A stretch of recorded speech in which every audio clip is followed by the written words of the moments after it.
Yeah,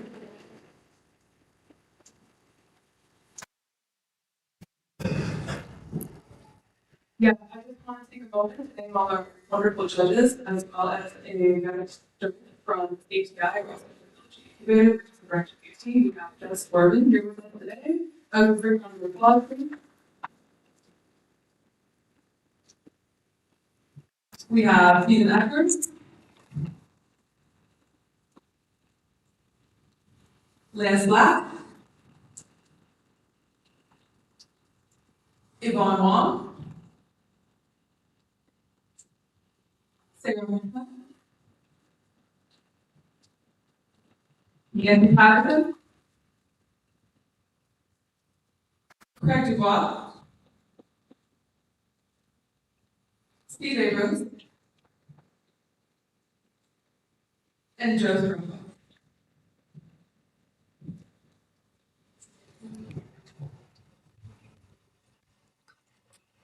Final check for OUPNES.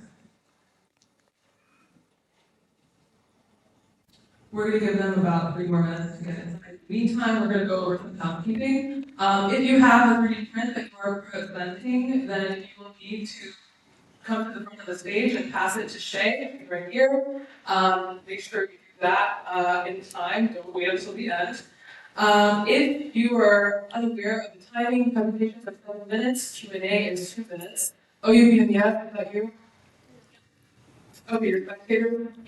Okay.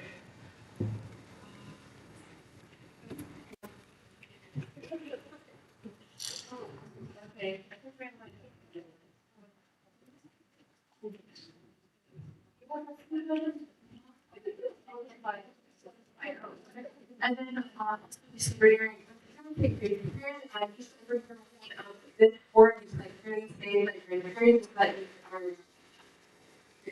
so we sat right there. And also, bring your Rebecca has a information that you guys are reviewing, and just, see where you're at in your presentation. And to reiterate, the break after the presentation is 15 seconds. So you will have the timer counting down in front of you. We will be doing extra warnings. Then the break for the beginning, and then you cut off after break for the end after 15 seconds after the presentation, and also after Q&A. And again, we'll hear that from Keisha.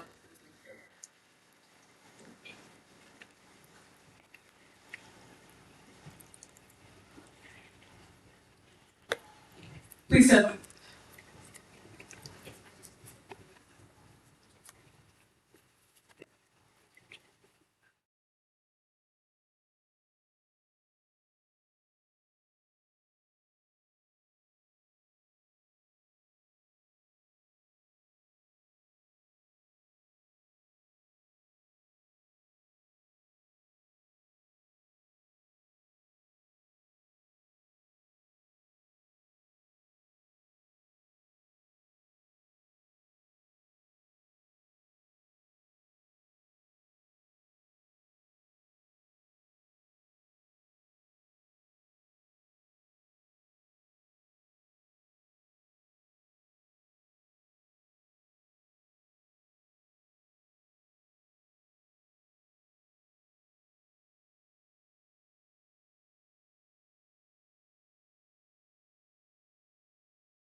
Good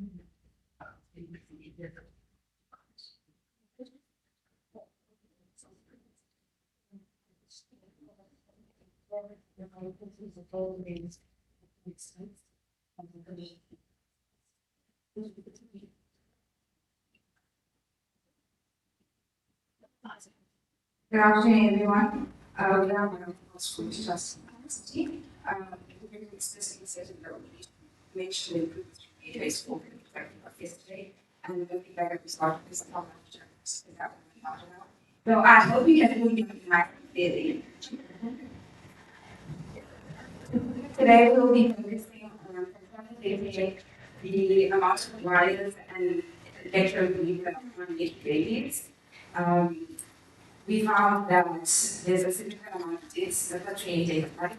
And continuous monitoring is important to allow doctors to detect things, for example, temperature indicating symptoms, and then take visibility actually the babies.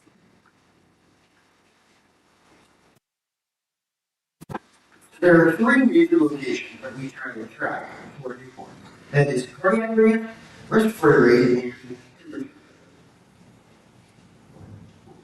And the reason why it's so important that we reduce the amount of essentially wires going into the neonate is because the adhesive they use for these wires can be very intrusive and cause damage to the neonate's skin, which would result in a lot of complications and even death.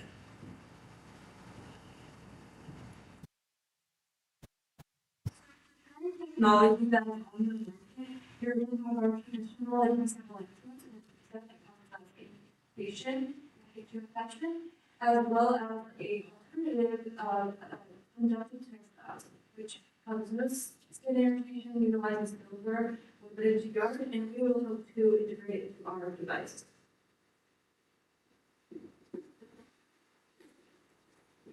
Okay, so for our design, we're going to be doing an integrated monitoring system with temperature, heart rate, and respiratory rate. We're going to be using dry silver electrode patches from Particle. We're also going to be doing the facility this to hospitals with strong interface compatibility. And then we're also going to use the CodeFlex flexible self-cohesive wrap.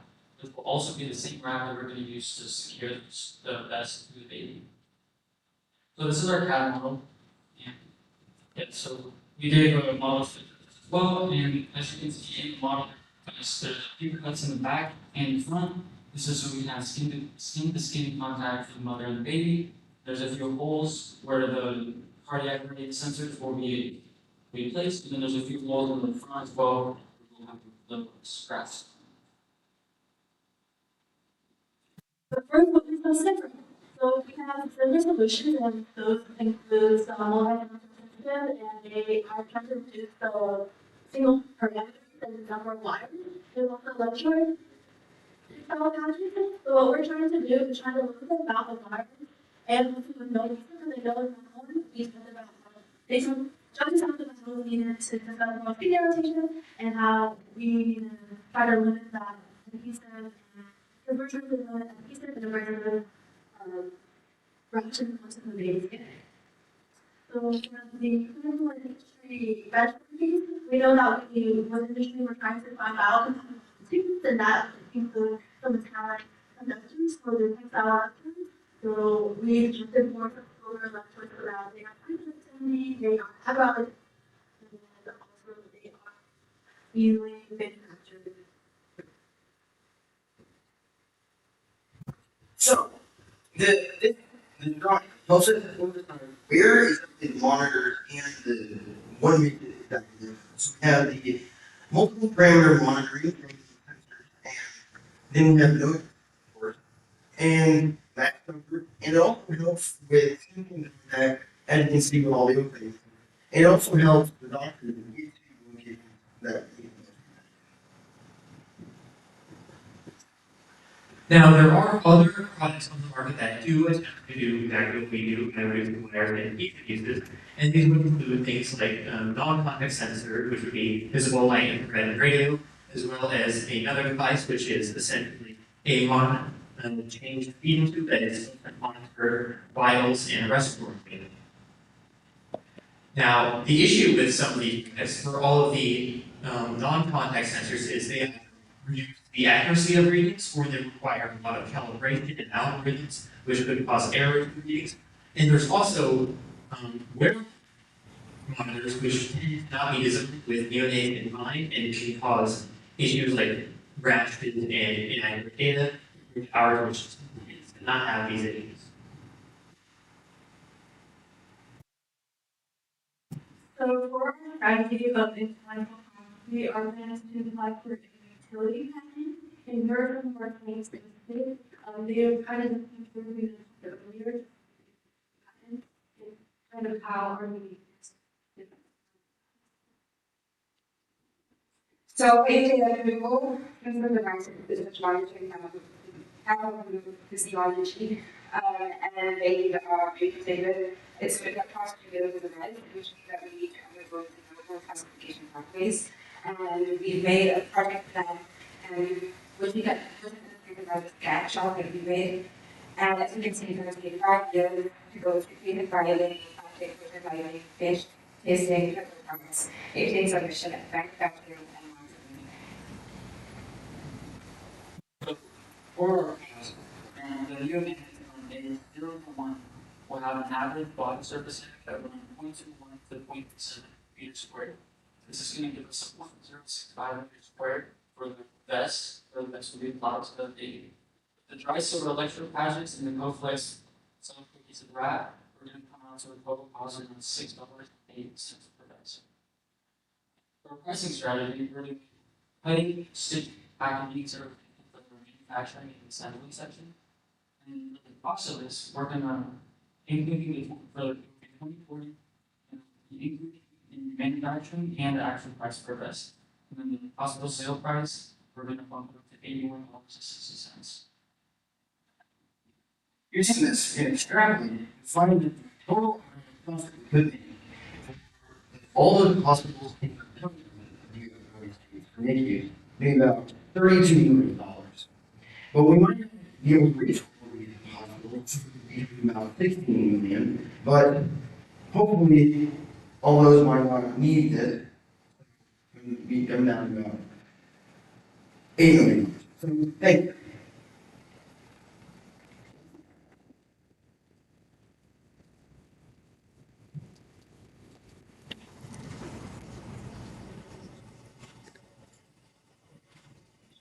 Good job. I had a question about your TAMs and some.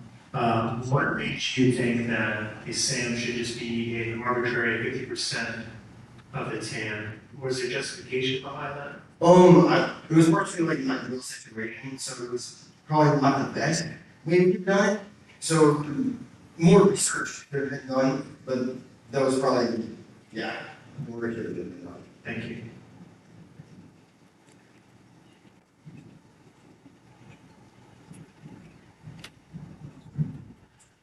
So you think you're setting a 3D printed earthquake. So do you have to make different sizes? What do you need to do for handling the various kits? And so it would be higher, like around different babies, but there would be entirely different sizes. And so we have maybe like 3 different sizes depending on how big the baby is and how big their minimal size and average size and average weight and big. Okay. And then my follow-up is, how do you know it works? What are your technical parameters that you we use the interest of the customers.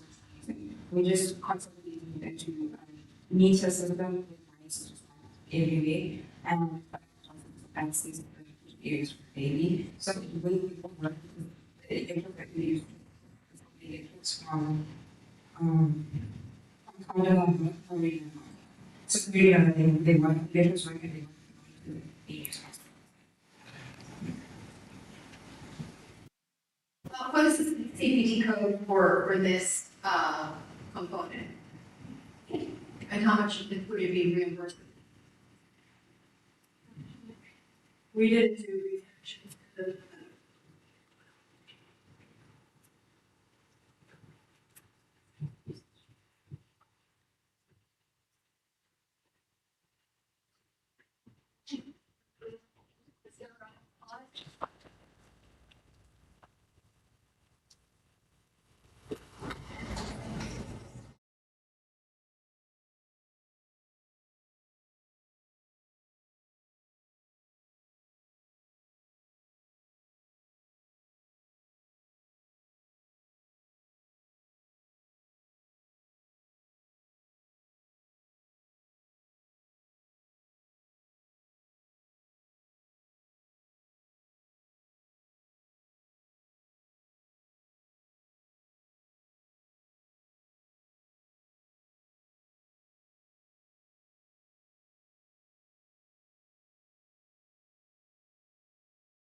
Just a quick update, there was an issue with the 3D print, so for this category, we did the choice if it was any kind of error.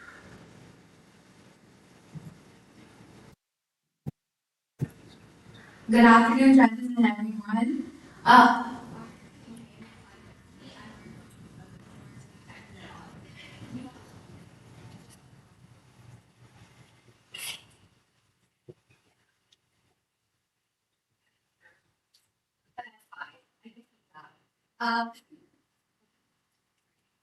Um, our team is in part and we're both about this.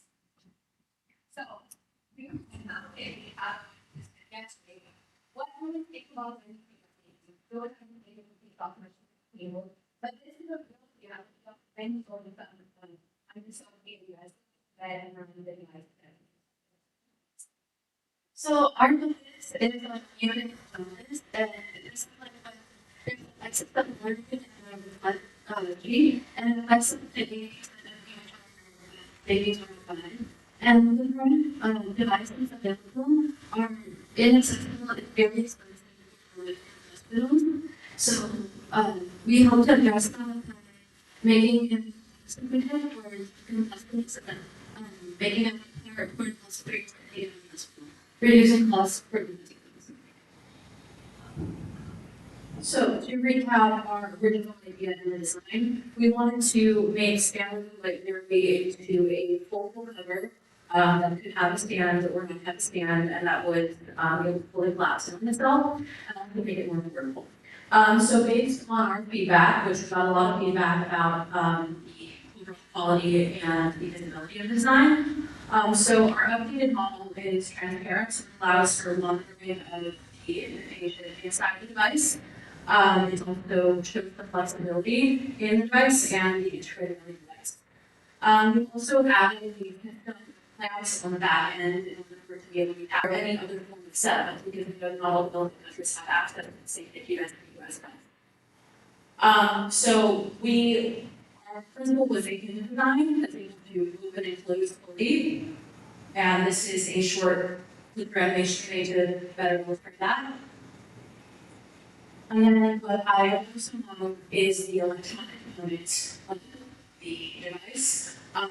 We found that the circuits are able to achieve the same intensity and thickness required to be therapeutically effective. So this is a very simple circuit made within Arduino R3, programmable LED light strip, a switch, and a trip lock code. And it's also designed intentionally with an ambiguous power source, so that it could be connected to battery, if power is not available from outlets, or it can be connected directly to outlets. Let's talk about cost. All the current devices available, we've already mentioned, are super expensive, so we wanted to limit this as much as possible. With US manufacturing costs, we estimate the device cost about $14. But if we outsource the cost to local companies, then we can lower that even further to $6. Comparing these to other devices, as you can see, the first one of the screens is much lower. Also, with the devices out available right now, there is a different, like, and all the way from cosmetic uses to specific NICU uses. This will be the cheapest design with the most specific use. The similar closest like design to ours is the one made by a manufacturing company called Chengdu Nanki. But this is $85 and needs to be plugged in, and it only uses a maximum wavelength of 460 nanometers. Our device is designed to speak at a maximum wavelength of 480 nanometers, which in a 2022 study is proven to be more efficient as beam jaundice, that means for times. And just to decide that $85 is around 80,000 in Vegas currency. Minimum wage there is only 50 cents per hour. So every dollar. So what makes our device different? Our device has a real wavelength of 480 nanometers, and it's also more coverage for the baby, and we have stable observation as well as low cost ratio. So I know we talked about cost a little bit, but let's talk about reimbursement. How many hospitals are making on the money? So most government hospitals in lower income areas don't ask for a payment fee for more than pounds, and if they do ask, it's 2 to 10 times, which is like the over rate USD. But our device is distributed through health programs, NGOs, and also hospitals can discharge their patients. Talking a bit more about patient protection and design technology, we really haven't come across a device that's foldable and open as we know. Also the golden therapy device. So I think they one of the external design could be what we device could last. And yes, so talking about why it's more helpful is because it's a treatment, it's affordable, it's well performed, it's accessible for lower families. I feel that we all decided on this design, we really have to come across anything that's a learning. We'll be using a 501k clearance for FDA approval. That takes around 90 days typically. Usually a medical device takes around 1 to 2 years, average, even longer. This will be much slower and more effective. The main things we need to prove for a 501k clearance is that it's similar to the technology that we use, it uses similar treatment and it's effective. There's many different devices, they just haven't been offered yet. Our device will optimize these styles and also have the same treatment status. It is the performance testing that we need to prove is wavelength, the intensity.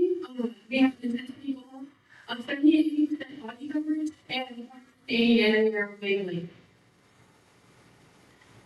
This is appropriate for the postmaster, it's comparable, and it's innovative. For example, addressable market, we can market this to any infant who's 60% of newborn infants, 80% of preemie infants. Over 84 million American newborns and American treatment.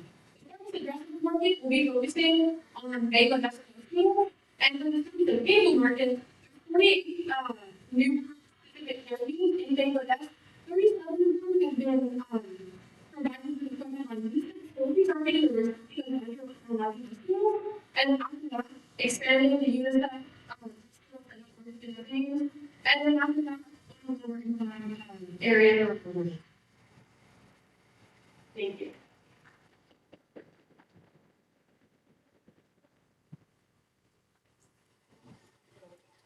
Any questions?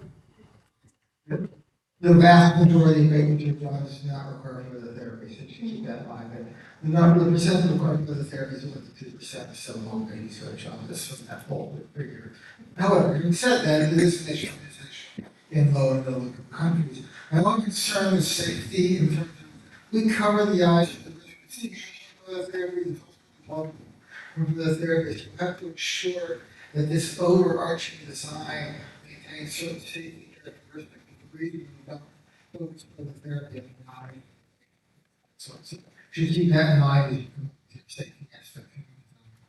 That is one of the reasons, Our biggest recently focused on 70 to 80% body coverage instead of 90% body coverage. This unit is meant to be used with different facial coverings, like the sides that are body coverage. But overall, it's sort of treatment maximum but saving coverage. Thank you. I know that one of the pieces of advice is to be more transparent, but in doing that, though, it seems like you decrease the surface area of the light. How do you account for the efficiency or the decrease in efficiency of the irradiance to the baby with less light? We were planning on still having the same amount of lights, but just having the covering being transparent instead of a hard plastic cover. The efficiency should be similar, the wavelength will be the same, and the coverage should be the same. It should be. Can you clarify, you said cost $6 to $14, is that the cost of goods sold, or is it the cost to the hospital? That is the cost of manufacturing goods. The cost of the hospital, yes, that would be the price that the hospital would be charged, but not the patient would be charged. The patients would be supported through the NGO government programs.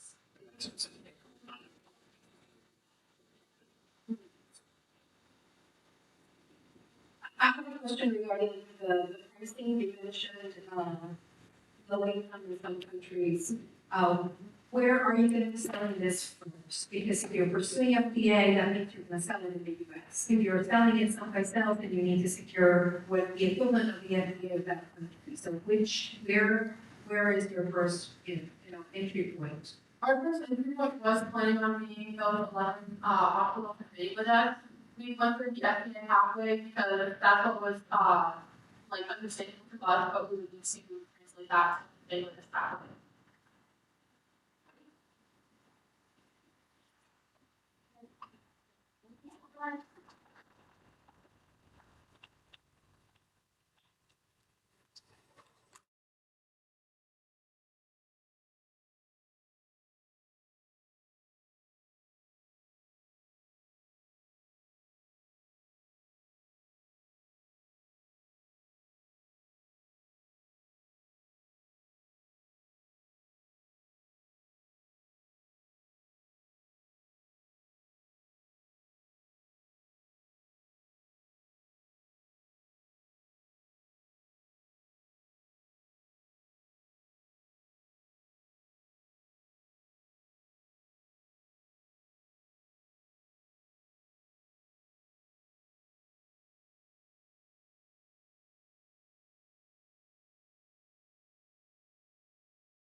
This is the University of Houston.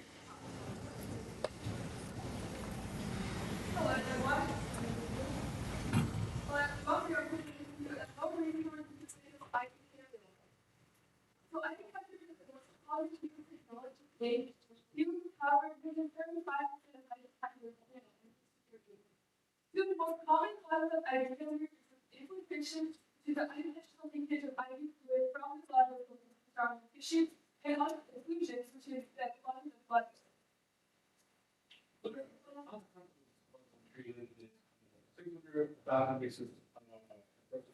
Per and contain blood clots and 11 million identification per, leading to life to the current solutions that are out there are surface filters, but this is not effective filtration, especially for a newly baby that's going to be moving around talking about the surface space.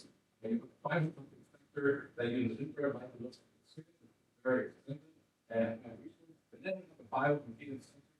This is not effective. So we clearly identified the need for a low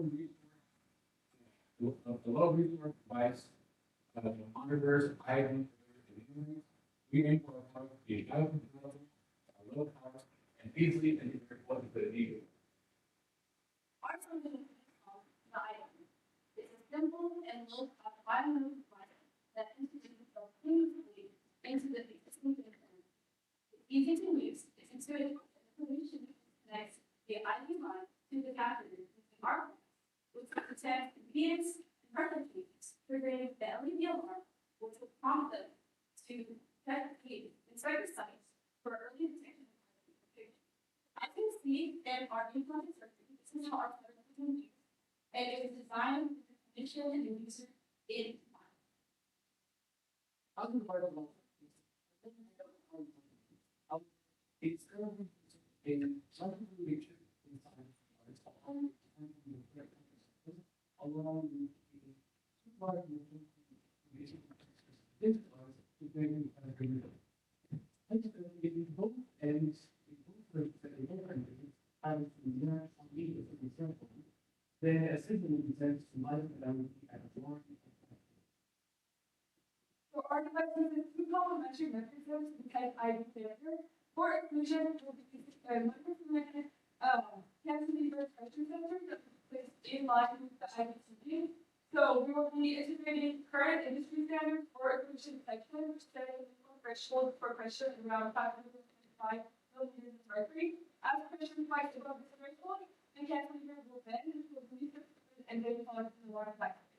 For infiltration detection, we can be measuring extent difference using integrated into the catheter. So as the catheter goes from inside the lumen into the sound catheter, this can cause significant indicative difference. We expect that you have vision for around 0.8 centimeter, which we expect as our threshold. We then protect the $2 value through two provisional utility.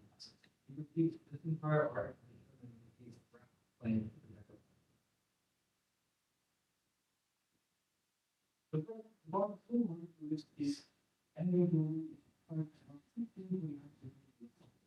in terms of the unit of ID bundle, in terms of the picture of the recording. However, our primary focus is in terms of the unit of ID bundle, and approximately 50 we believe that our device really offers the benefits of the labor costs and related associated with higher benefits while requiring providing a low cost and low power draw needed for reflective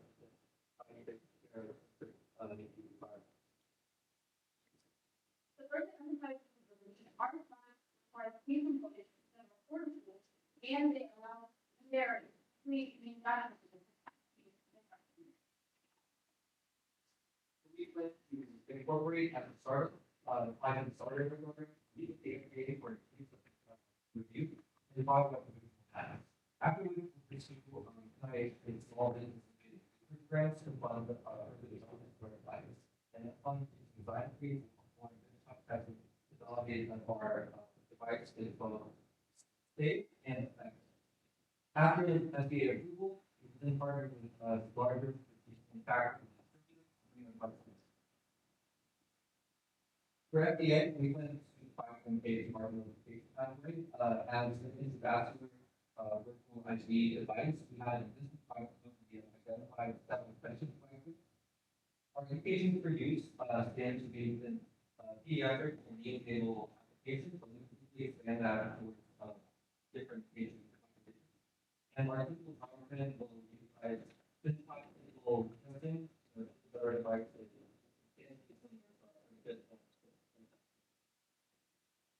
Our reimbursement pathway is very generous in vertical ID catheter. There exists code that Medicare that vertical medical equipment screen can be reimbursed by Medicare for. And we also plan to make the reduction of complications for device by an argument for value-based Medicare for presentation for our and our report focused on reducing and simplifying slides with very much of the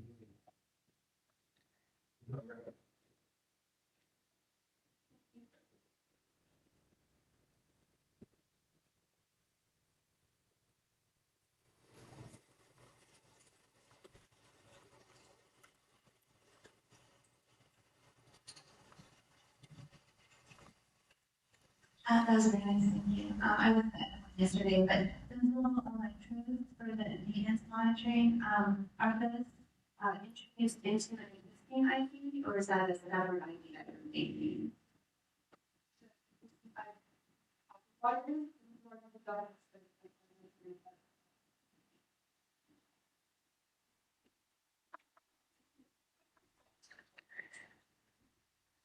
So I'm interested in the compatibility. If you say all the parts are available, what's your patents if all the individual pieces are off the shelf?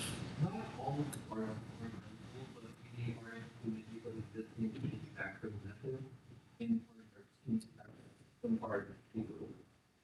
Okay. Correct. And we were designed for within prenatal ICU status. We what we plan is for patently, not a patent. But that's our definitely. Thank you. Just a comment, I think it's a good idea, and you have to do it for DNAs and this purpose. It's probably going to be a lot easier than big old pan.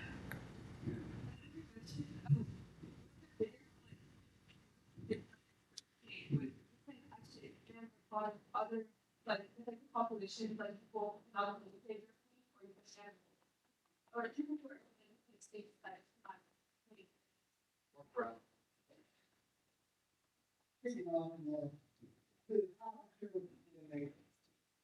Obviously, it's probably start with older.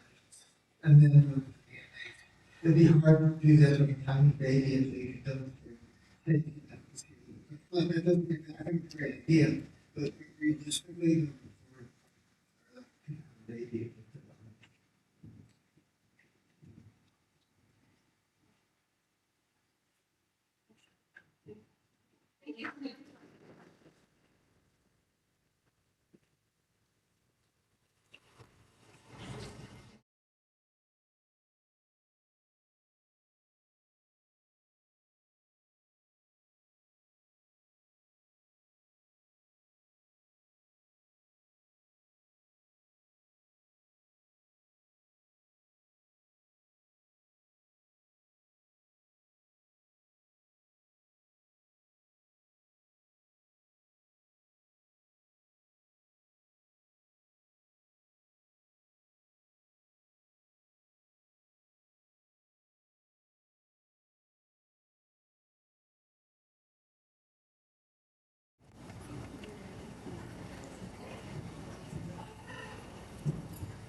Hello and good afternoon, everyone. We are biohosters and we're here to present to you the GastroWave.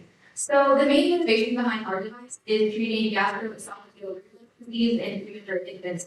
So this disease is characterized by the infant's immature internal anatomy, so they're unable to prevent the bowel of contents from the stomach into the esophagus, which leads to decreased weight gain and thus increases the length of their stay in the NICU. So looking at some statistics, we can see that this disorder is both prevalent, frequent, and very costly. So 1 in 10 premature infants in the U.S. is diagnosed with DRE, which is a total of 40,000 infants per year, and they experience on average 2 to 3 episodes of reflux per hour. And this cost is associated with $70,000 per discharge in the hospital. So looking at the anatomy more specifically, as I mentioned, the anatomy is mature, so their lower esophageal sphincter specifically is not strong enough to hold back the content from the stomach and pull it back to the esophagus. And this also is accompanied by their smooth muscle being too weak to provide sufficient peristalsis to build up of content in the stomach. So this leads to our problem statements, which we made more specific from round 1, which is that our goal is to develop an undefeated gastric stimulator, which for premature infants reduces the effect of the ERD and addresses the invasiveness, inconsistency, and nurse dependence of current solutions. So for some design today, in order to take into account that we need like filtered undergrowth of the babies, so we don't want to be in for failure back. And then we're keeping the nerve versus vertical a little bit wider. And so our next kind of it'd be like a belt design over the baby's central abdomen area. And our CAD model features like this. There's going to be a pressure sensor, which now, after looking yesterday, we're gonna have that be able to activate the pressure with the magnetic filter that we have. We're gonna be taking into account our regulars and thermal polyurethane, so that will allow for ethanol oxide of mineralization, and then of course our new technology. And then how it will work, will basically turn the device on, the pump will activate and put some air and allow the device to turn on a clockwise motion, simulating how we would with our hands on the baby, and then it will light up sequentially and start blowing air, and then it whatever it senses that it has exceeded the level of pressure. And so we have an animation here which kind of shows that sequential clockwise activation of the pneumatic cells, and then keep in mind that the location that this is going to happen internally is not visible just because of some CAD limitations. And then we ran a quick Python script just to make sure that our idea of how the pressure sensor will work will actually detect the pressure exceeding, and then it will be able to then have it lower to what it needed to be with the current issues. To make our device a little more inclusive to different infants and different sizes. The first round, so we now have a small, medium, and large device, and so each device its size has a target weight and a total circumference, and the small one is a smaller contact area, and the larger to incorporate different types of babies. We noticed that regular infants have weigh about 2.5 kilograms, and premature babies can weigh anywhere from 500 grams to 2.5 kilograms. Incorporate this large weight difference we want to use.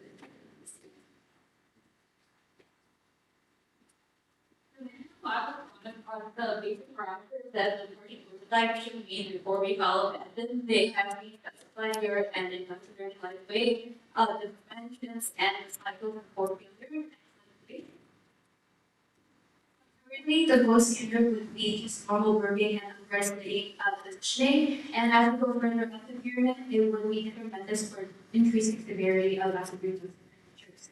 So to compare that with as opposed to as a baseline, Gatorwave would perform really provided in safety, efficiency, no infection, and evasiveness. So this will have an impact on our premature infant care because we are small, our infants are able to absorb more nutrients and eat a lot easier. They also have improved sleep and reduced dependency on medication. This also helps with the nurse workflow and they have improved feeding tolerance as well as improved chance of aspiration.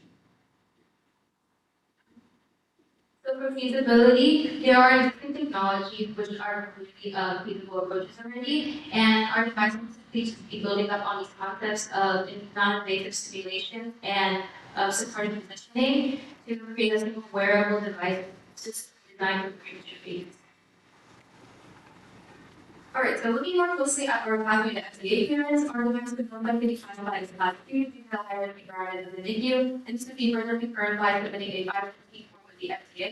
And we decided that our pathway to clearance would most likely be de novo because we couldn't find a substantially equivalent device.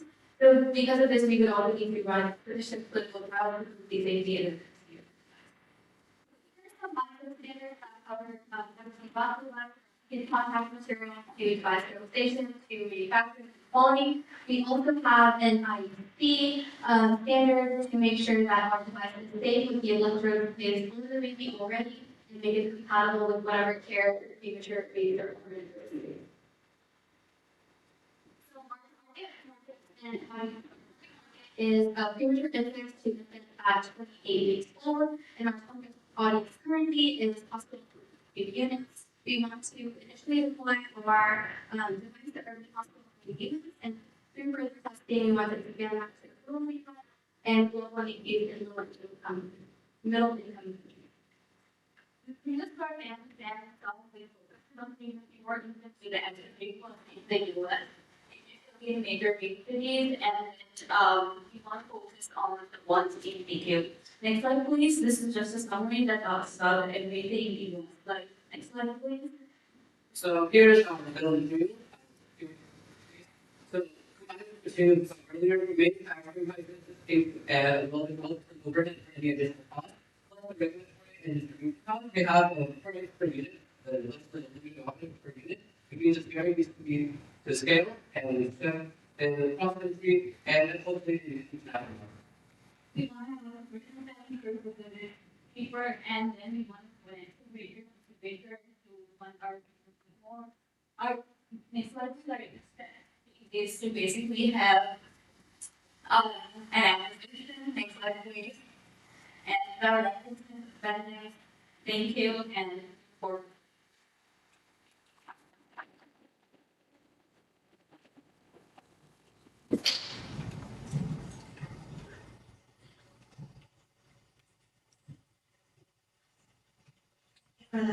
Um, I think this device may be better marketed as opposed to tummy speaker, and so perhaps maybe even marketing it outside of the hospital. As far as treating reflux, that's probably not the way to go, as far as targeting that. But I think as a tummy speaker, that might be a little bit of this device. It would help with the nurse support, but I think would be a good focus of that. Thank you for your feedback. I think there probably are some concerns that we have, particularly some to risk of increasing breast stalls because of that, or maybe exactly what would happen if it was on. I think we need a serious discussion with the FDA. That doesn't mean we can't do it, but it would be substantial evaluation. I'd like to add that we're not like altering our services, we're just simply to be very we're just trying to like make up for it, if that makes sense.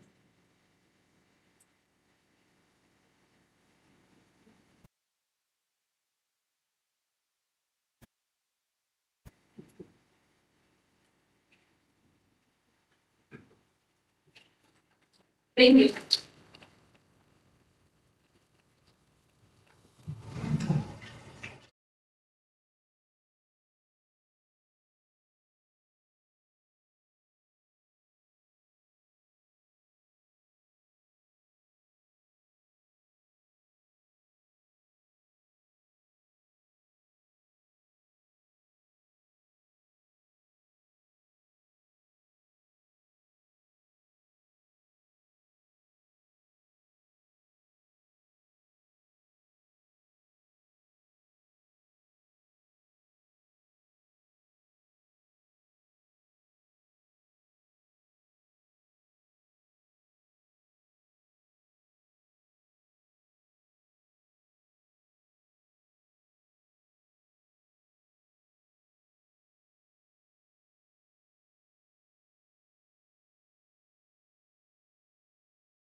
Good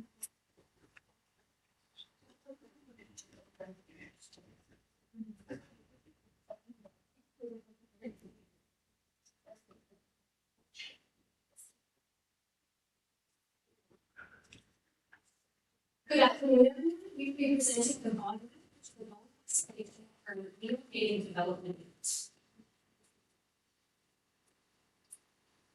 Metabolic motor disease of prematurity, or MBDP, is defined as low bone mineral density in infants due to early birth, which interrupts the third trimester minerals in utero mechanical stimulation.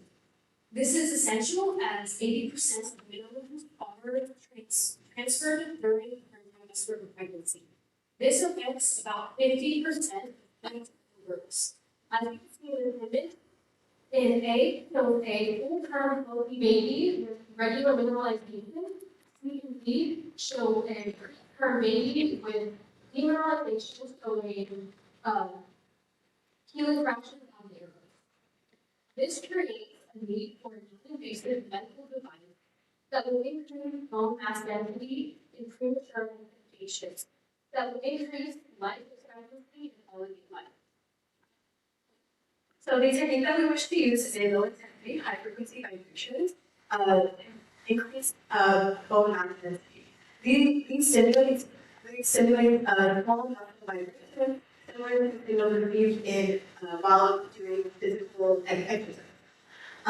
So these vibrations will stimulate the muscles, which are bone cells, which will then increase or activate the cellular pathways, which will increase the fluid movement in the bone matrix, which will stimulate bone formation and bone.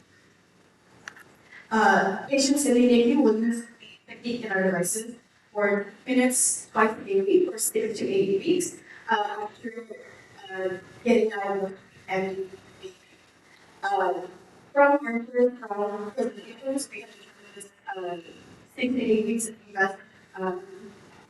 the best timeline from clinical NIH studies. There are 2 current solutions for low bone density, and those are going to be bioalkaline medications and surgery. These 2 solutions provide a gap in treatment because they only support existing bone and do not stimulate the growth of new osteoblasts, unlike our mat, which is one using whole body vibration, which does stimulate stem cell differentiation into osteoblasts. And there is a product on the market that is moving towards, and that's going to be the Galileo 15. It is suitable for toddlers and small children, but on that is going to be suitable for infants in the NICU. And this early support for infants is going to treat symptoms earlier and be more effective for treating low bone density. Our product will be more cost effective. Since the bond has to be made by the incubator, our release is safety. On the medical grade components of the calculator is going to be biocompatible, waterproof, feedback from around, as well as regulating temperature and frequency. Since we're using a third research that is the most viable frequency to increase bone mass density. One of the most important components that is going to be vibration frequencies is the paleo bending actuator array. These paleo actuator arrays is going to be signaling because the frequency things going to go to the polymer plate, which is going to evenly distribute the frequencies and the vibration throughout the entire map. So they can avoid hotspot. This is also going to have a safety monitoring system because one of the main concerns for running on was the heat. We understand that the inside of the incubator is electrical. All of our components are compatible with the experience FDA of medical approved devices. So we have that safety monitoring system that is going to be a sensory pressure, humidity, inside the incubator. The reimbursement plan is the diagnostic related group. This is one of the most common reimbursement plans in the NICU. Once the patient is at risk of an MBDP, that bond can be the incubator, and that's become a part of them making treatment as soon as they are out of the hospital. The hospital bidding is going to be for the DRG, which is the DRG code 789, 791 for infant. From there, the hospital will receive the bundle payment. We understand that we can pay the range between $5,000 to $7,000. So that reimbursement comes through the insurance, the Medicare, Medicaid, and the life can be within the individual care budget. And then this is just our estimated timeline to get our device FDA approved. So first we need to develop our product, make sure it follows B2B testing to ensure all of our electronic components are safe and ready for clinical testing. During clinical testing, we estimate at least minimum a year of testing to ensure that our method will produce accurate results and then we move on to our 510K submission. We have classified the devices in class 2 prescription device as inspired by the predicted device on the market, which is the only predicted device on the market, which uses the same method as us, vibration therapy, but targets more menopausal women. We will also be following the ISO standards as listed in the corner. So one ISO 10993, which is biocompatibility, we need to ensure that the skin contact with the infant will not be toxic to the infant. So it has to be 100% safe for them. IEC 6061, which is medical electrical equipment safety, and ISO 2631, which is evaluation whole line exposure. Then we will be able to move on after around 2 years of doing this. When we get approved by the FDA, we'll be able to launch into commercial market. And some of the metrics that we'll be paying attention to, for instance, is going to be surrounding density. So up here with the bone mineral density, and then growth metrics as well, just to ensure that our device is doing how it is intended to. We're also going to be thinking at top priority, so minimizing temperature fluctuation, vibration exposure, and noise level. All the values come from, and I refer this one in particular is the ISO whole body vibration guideline. These safety metrics also double as that is going to interfere with the incubator. And then we can split our device into a few different novel patents. One of which being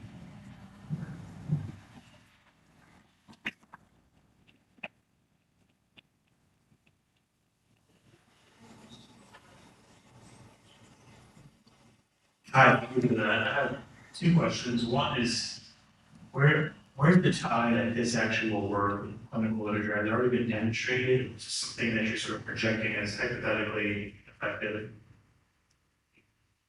So you're asking for the clinical essentially? Or is some evidence that demonstrates that there's an effect here at this stage of life?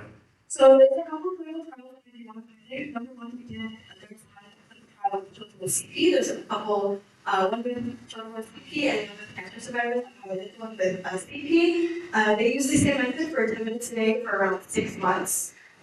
Similar to the one with cancer, they also use it 10 minutes a day and they daily for also a year, and both outcomes were linear. They had an increased cortical bone area and a ownership and tibial that the tibial area. Same thing with the cancer treatment. They also had an increase in biomarkers that indicate bone growth and bone, yeah.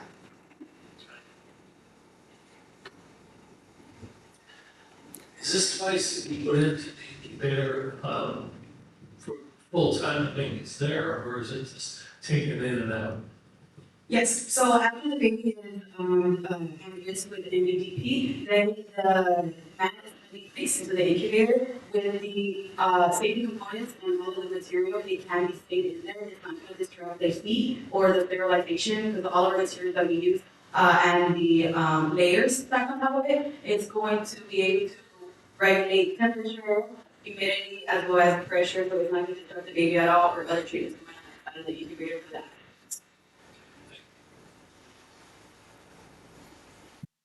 How much would this be actually paid for?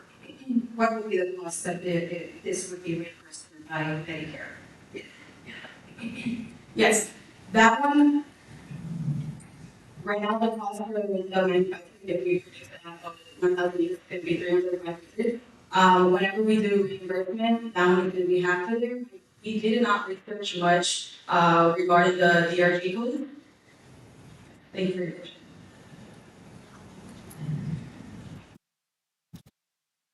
Thank you very much. My only piece of advice is just, especially to neonates, is just a unique time of development. So sometimes it's hard to extrapolate data from other age groups or even older children or older families to immediately. Thank you for your feedback.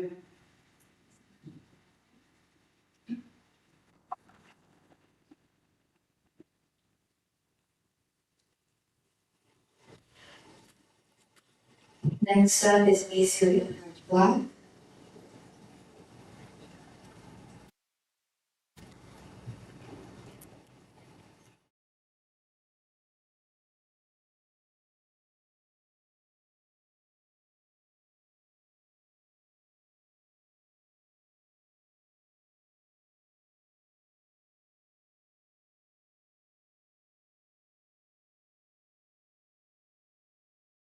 Sorry.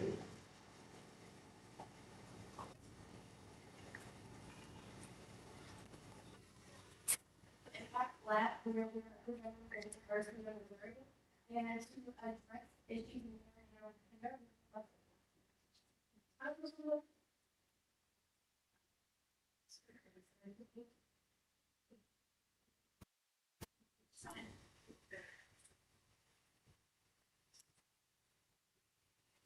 Sorry about that. Hello everyone, we are the Impact Lab. We're representing the University of Missouri, and to address issues in neonatal care, we look at promising action. So the issue that we found with current medical devices is that the sensors on babies never fall off, and this can be an issue while they're in the incubator because whenever temperature sensors fall off, it still freezes temperature and it changes the temperature of the incubator, which is typically lower than the temperature of the baby, which causes the incubator to raise its temperature, which causes hyperthermia in the baby.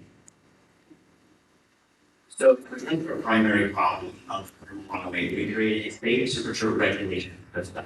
And to address both our second and third problems, roofing from snaps and wire snags and tearing, we created one simple mechanical solution, which is a zero pressure pneumatic connection between each starter. And to do this, we are using proximity capacitance sensors. It's the same technology that you use on your phone. In essence, we harness the human body's natural capacitance, resistance, ability to create a network between our two circuits and sensors. So whenever they're both on the same kit, it'll create a closed circuit, meaning the current will run. And as soon as one sensor breaks, it'll create an open circuit, thus being read by this little MATLAB program I made. And you can see on the right, the signal right there. That's whenever the break will happen. So for the adhesive layer, they use a gel, RG or PGA gel, which is essentially when this gel is in the air, it is not adhesive. As this comes into contact with skin, the warmth of the skin will heat up the gel, and it's collagen based, will bind together.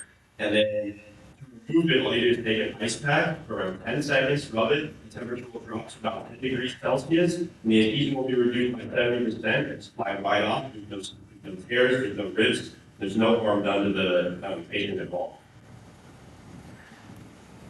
So the primary function of the connect system is allowed to connect to the more expensive electrical component of our system that will then connect to a disposable. So the nice part about this allows for easy implementation and efficient. You just sort of right the pad, you just snap it off, snap a new one on, and you're good to go. As a secondary feature, it has this sort of safety view. Before you snag, instead of tearing it in, it breaks away into newts, preventing bruising or damage.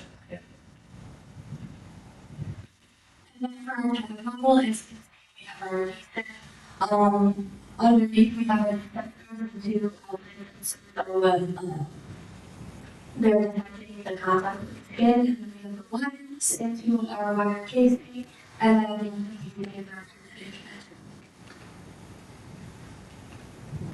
Yes, we researched it, we number of clinical validations and minimum viable products to endpoints, so that we found that all of our features, breakaway force, thermal accuracy, moisture resistance, signal noise, were all in the green, well below OEM standards published by both GE and Traeger. We would like to model our exact prototype and then test these further for both mechanical environment and implementation. Our FDA path, so we are a class 2 device, it's a continuous monitoring system. All of these components that we have together, the gel already existed, the temperature probe already existed, and the equivalent circuit is actually called patient auxiliary concurrent. It already exists. So we're just putting these together. We're going to use the 510K pathway because it's shorter and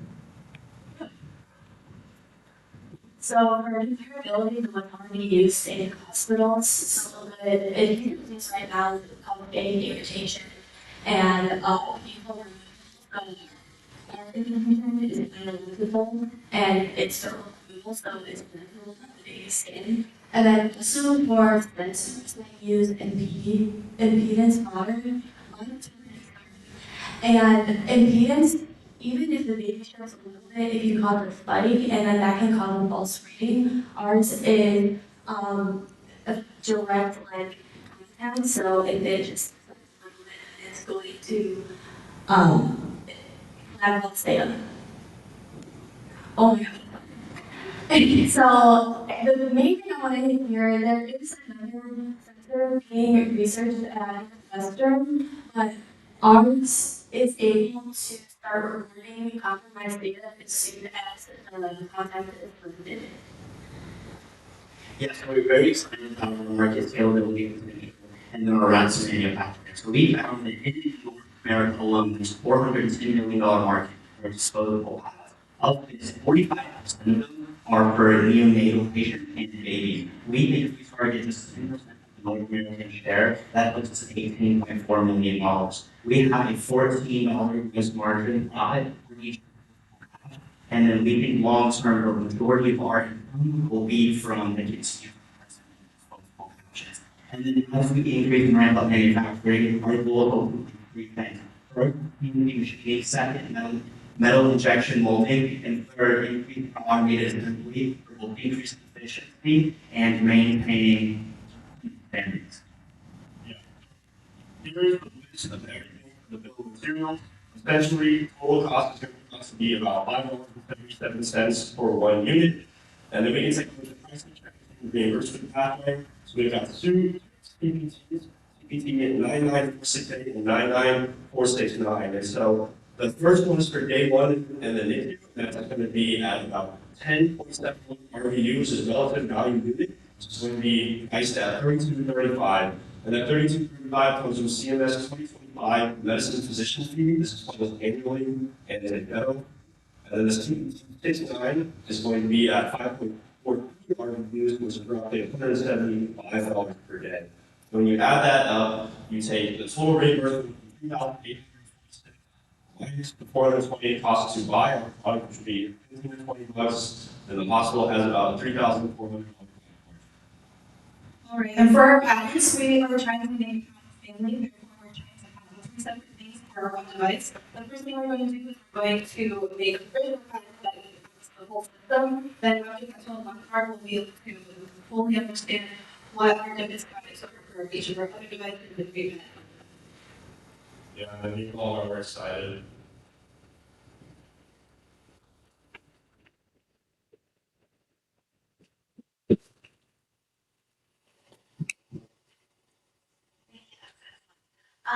So I know there's a piece that's disposable, and then there's a non-disposable portion. Do you have like a cost breakdown for each? I'm assuming you'll be supplying this.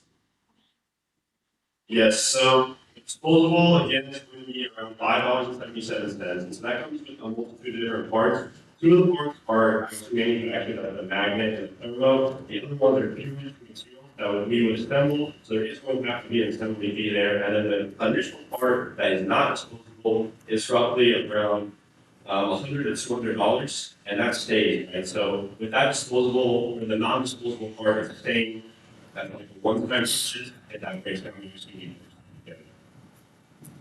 You mentioned Jelma, I believe, is already okay. What products is that being used in currently? Yeah, so if I can just slide, so it's being used right now in a lot of testing for diabetes. When you remove a diabetes patch, like I said, it binds to the skin, and so when it binds to the skin, it'll help heal it. And so this picture here of this mouse, it was tested on the mouse, it was left on there for 12 hours straight, not being inhibited, not being touched with at all. And when it was removed, that they found that there was no harm to the skin internally or externally. And so as far as market, it's right now close to being tested, like I said, it's relatively new, and there is not a patent on it. It was introduced in 2022 out of Beijing Science.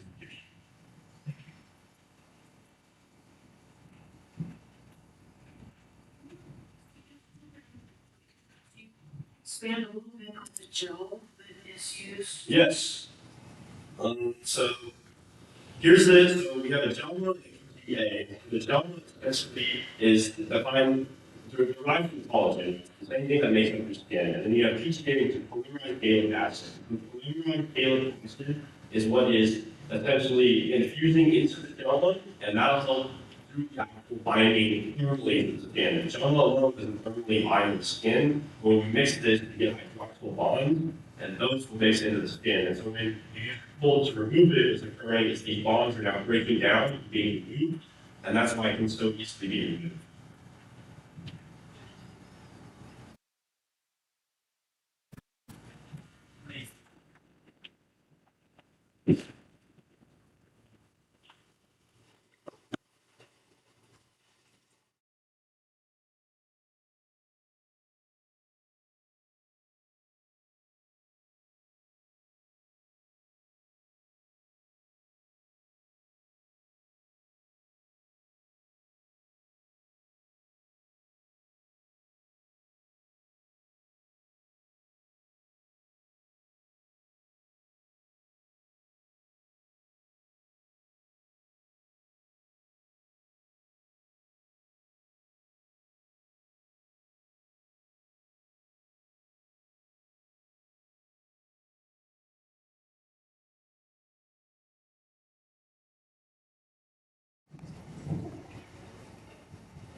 Good afternoon, everybody. My name is Grizzly Raw.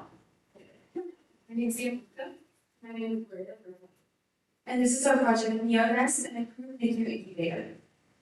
So our problem statement that we chose to address for this project is that infants in the NICU struggle to develop their social behavior due to the harsh lighting in the NICU, which doesn't have any cycling during the day and the day. It's always the same brightness.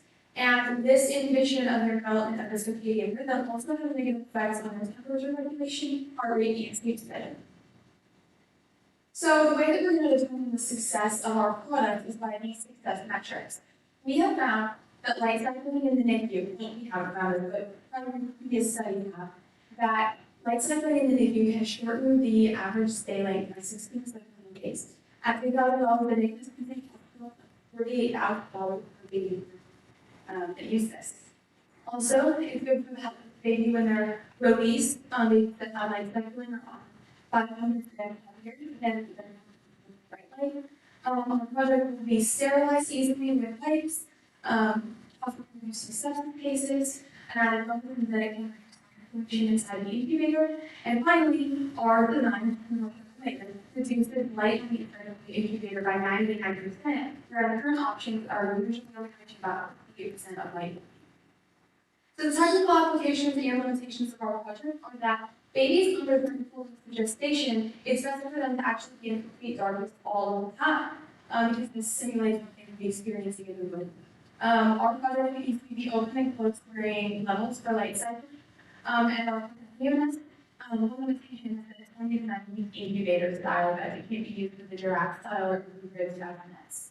One really good thing about our design, which we'll show you later, is that if one piece gets damaged, it has these shutters that interlock and take it apart without having to release the entire device. In terms of the FDA approval route, the first step would be to classify the device type. In this case, we're able to classify it as a NICU dispensary, meaning it's going to be actually externally rather than into the incubator itself. And as far as the next step, that'll be the classification of the device. And we were able to best classify it as a class 2 medical device, meaning that it'll need to undergo certain safety and additional regulations. And then the next part will be the approval pathway, which we're able to identify as a 510K pre-market notification, which basically just essentially means that it's comparable to the substantially equivalent to predicate devices, and simply requires testing that will be needed are the biocompatibility testing to ensure that it's able to withstand certain conditions and in terms of toxicity to the actual patients. Sterilization validation, just making sure that the equipment can be sterilized, and then mechanical durability testing, just to ensure that it will not break during operation or during usage. And then the estimated timeline we're looking at is about 6 to 12 months, the actual testing and documentation. As far as the FDA review process, it's about 90 days. And then the regulatory side will be overseen by the Center for Device and Radiological Health, in court with the FDA. So there are new players on the market. Existing commercial covers are in use in hospitals. They follow a similar structure with donated lots, also in terms of high quality or appreciated blankets that go over the incubators. We have standard applications to be sterilized that we need to need to throw away afterwards. And they're not like sized, and so they don't have to be used for the incubator that they were made for. And so they're really not that useful. All right, we see ourselves taking these covers to level 4 NICU student. This is a high intensity unit with infants that have high susceptibility and intolerance to higher levels of light levels of baseline. From there, we will go to the NICUs, and nurseries, and pediatric and sleep clinics. Our SOM, we gathered from about 50 units that we were going to our first city, at about $400 in profit, which we'll get into later per unit. Our SAM value from a combined region between the US and Europe, which focused already on cycle lighting, and that was listed at 15 million valuation, and our total team would be low. Then as far as the actual pricing strategy we have going on is that we need to take into account for like each individual manufacturing cost of the material that we will be using. And the first one is the biodegradable panels. We're looking at about $50 to $150 per rod. The next one will be aluminum cylinder rod. And then as far as the fabrication and assembly process, sterilization, safe finishing, the total cost will be about $110 to $255 per unit. Some of the regulatory development costs that will be ran through will be like 510K, safety testing and regulatory documentation. And then the post-market price that will be hospitals will be about 2 to 3 times the cost of the manufacturing cost, which would be $370 per unit. And then the reimbursement will be purchased by the at the NICU environment, and to be incorporated through the GRB, which is the diagnostic related group. The two patents we would explore, we had designed our comfortable biological system that's specifically designed to be mounted on the existing infrastructure, as well as the building patent that features segmented shutters and rolling forward from that provides 99% our design here, you can see it goes up and over and support rolling on the side of existing incubators, and these were the shutters that are compartmentalized for the image. To address the feedback that we got on round one, future directions to include consultants and safety methods like life scales for everything to get quantitative results. And then in the future, we will consider implementing light voice technology to further simulate the environment. And these are references, and now I'll hand it over to your questions. Thank you.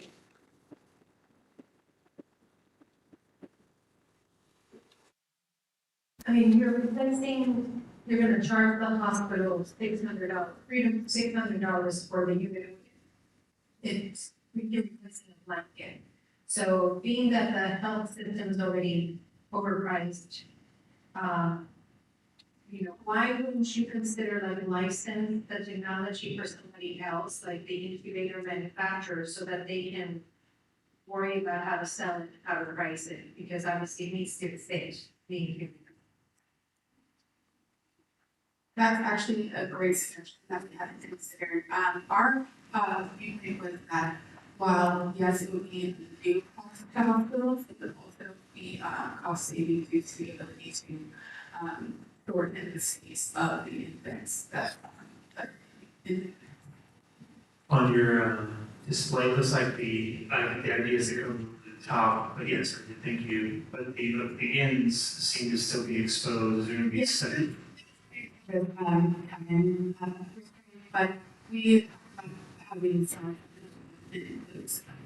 after it's implemented this way, the more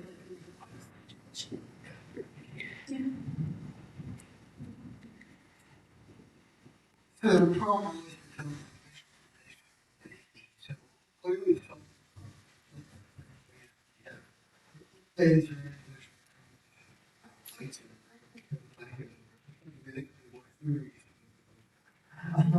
but the problem is implementing access and easy ability for person to get the baby. Are very infections, because this so I think this size is both not shut. So I think this really practical use. Also, reports covered again that will exactly that the idea work with missionaries. Yes, and just to get that real quick, the answer is that it wouldn't retract on its own, it would actually be able to be a stock of various stages. So we will be easily limited to be able to address the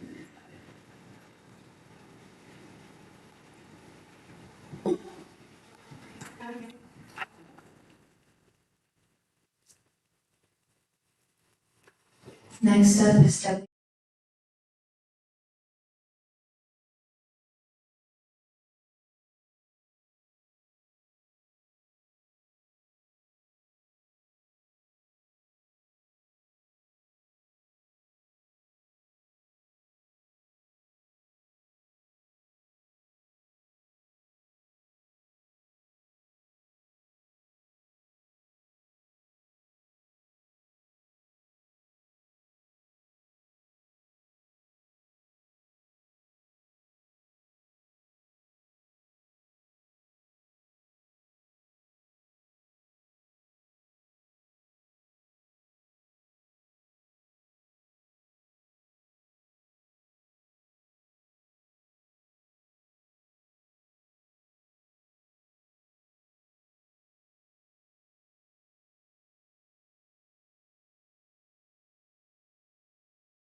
With that and so for that, we are clarifying the electrical placement in our design, also how we have an adjustable design for different infants, and also just a greater emphasis on the issues and problems for EEG and accuracy.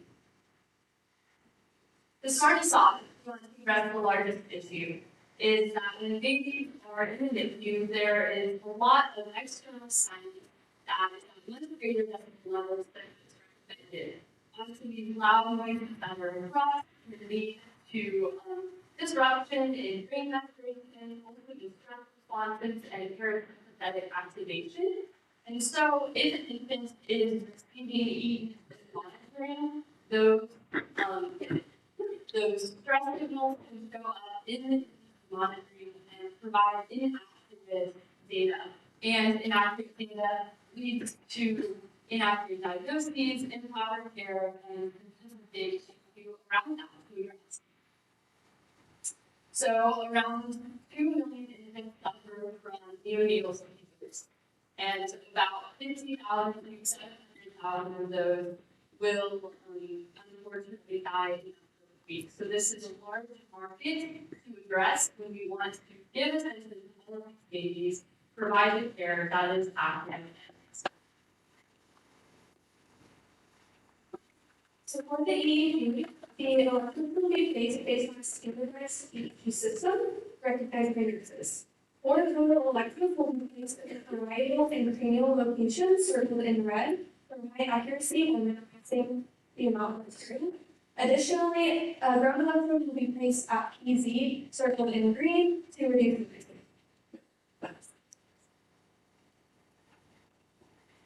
Our device must accurately measure EEG signals by reducing surrounding noises and therefore reducing sympathetic responses from the NICU patients. Additionally, they must be adjustable for all NICU patients and meet clinical and regulatory approval because our device merges two already medically approved devices. We will improve the compatibility of those so they can be used simultaneously rather than interchangeably. So our product, the Neos Twin, combines obviously the EEG and noise filtration systems. We improve on current earmuffs by reducing the sound of outside hospital noise, as mentioned earlier, as well as offer a wireless EEG system to avoid human interaction, which will result in human error. It is also very adjustable and can fluctuate between different head sizes based upon different adjustabilities which you will on our prototype. One thing that we made sure of was those frames that are on the end are able to retract and extend in order to really hit those areas that we need.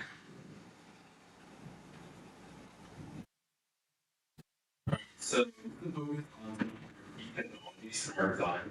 So within the filtration, so that's going to come from the earmuff design, and that will filter out any harmful noises that are registering around above 46 decibels, which is not be able to infect cause a lot of stress responses, impact the sleep schedule as well, and all that can have severe impacts on the EEG quality. So that's why we want to compare these devices to just make a better overall system.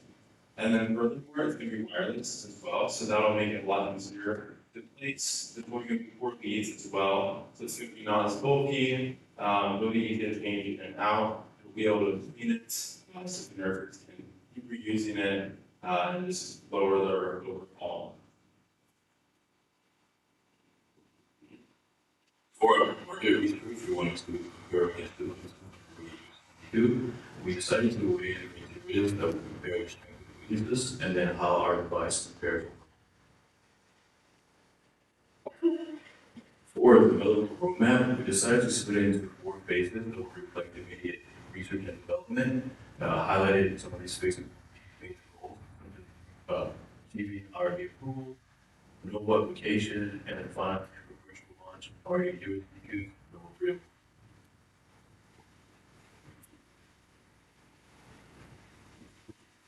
So there were 4 big things that we had to consider when looking at the regulations. And so this is our approval round. The first thing we look at was a 510K issue. So as of March 2nd this year, they had a recently edited list of different products that would take from that 510K issue, right?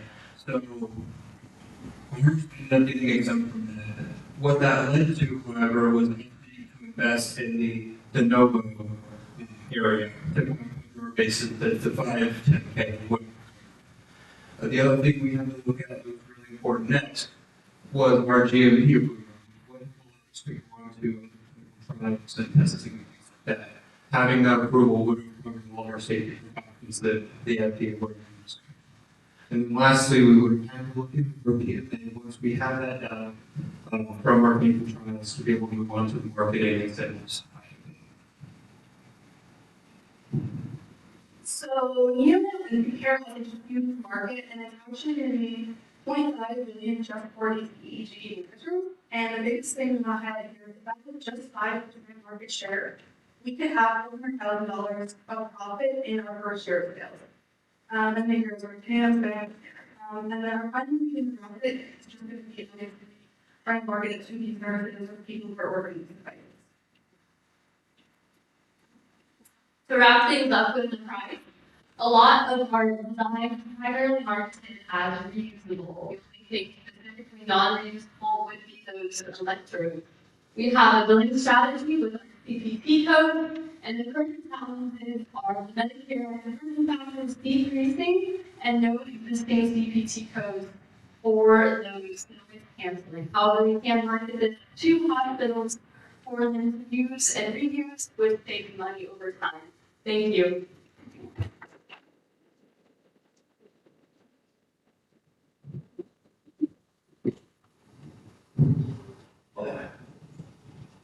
Thank you for that. So your regulatory strategy, I'm a little bit confused. You sort of mentioned a bunch of different pathways. Are you 510K, or you 510K de novo, or your PMA? Can you clarify that? Yeah, so that was kind of things in order that we had to consider, that I was kind of covering. So we don't actually have to look at the 510K like most people. We are exempt from that. Because of that, it is recommended by the FDA that we go for the de novo side in order to kind of cover what the 510K would kind of cover. So that would be the route that we're in. Okay. There's maybe some difference in semantics here. You may be asked to 510K exempt, which means you're also exempt from the de novo pathway, which is a subpathway of 510K. So just maybe spend some more time clarifying. And yes, one of the issues that we did run into was because the reason we revised everything like last week, there were a couple of like leaks that didn't work. We had points of reference and probably this as well.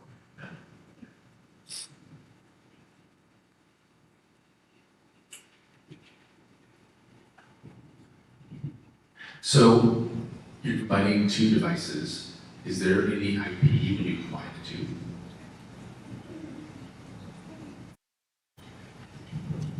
Yes, so we were going to try for one of these provisional patents if we could get some IP out of these two combined devices. You know that there might not be a lot of knowledge but we were pretty convinced that you can't use these devices together to save time, and we're hoping trying to get some IP over that.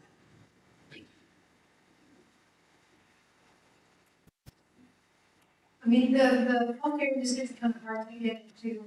Sometimes you kind of wonder whether there's something exists and why should it exist.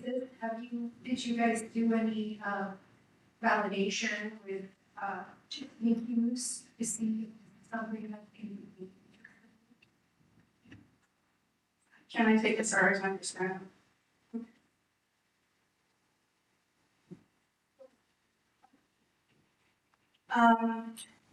I'm so sorry. I'm walking all the time. Yes.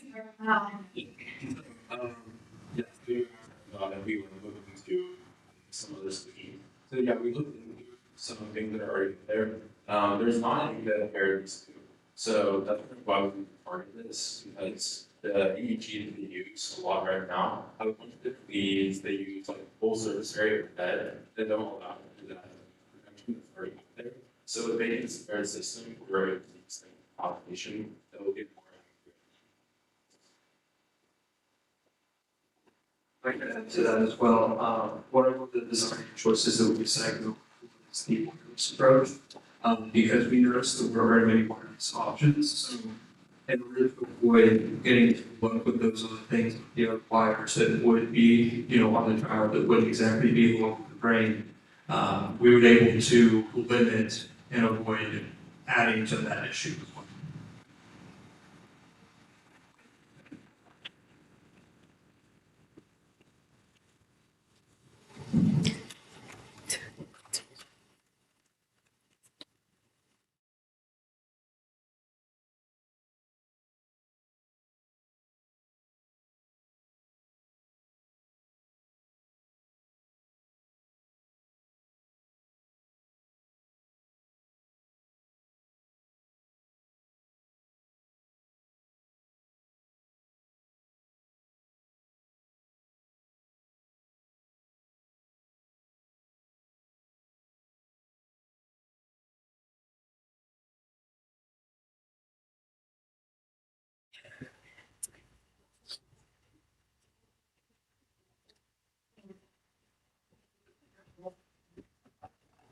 Good afternoon.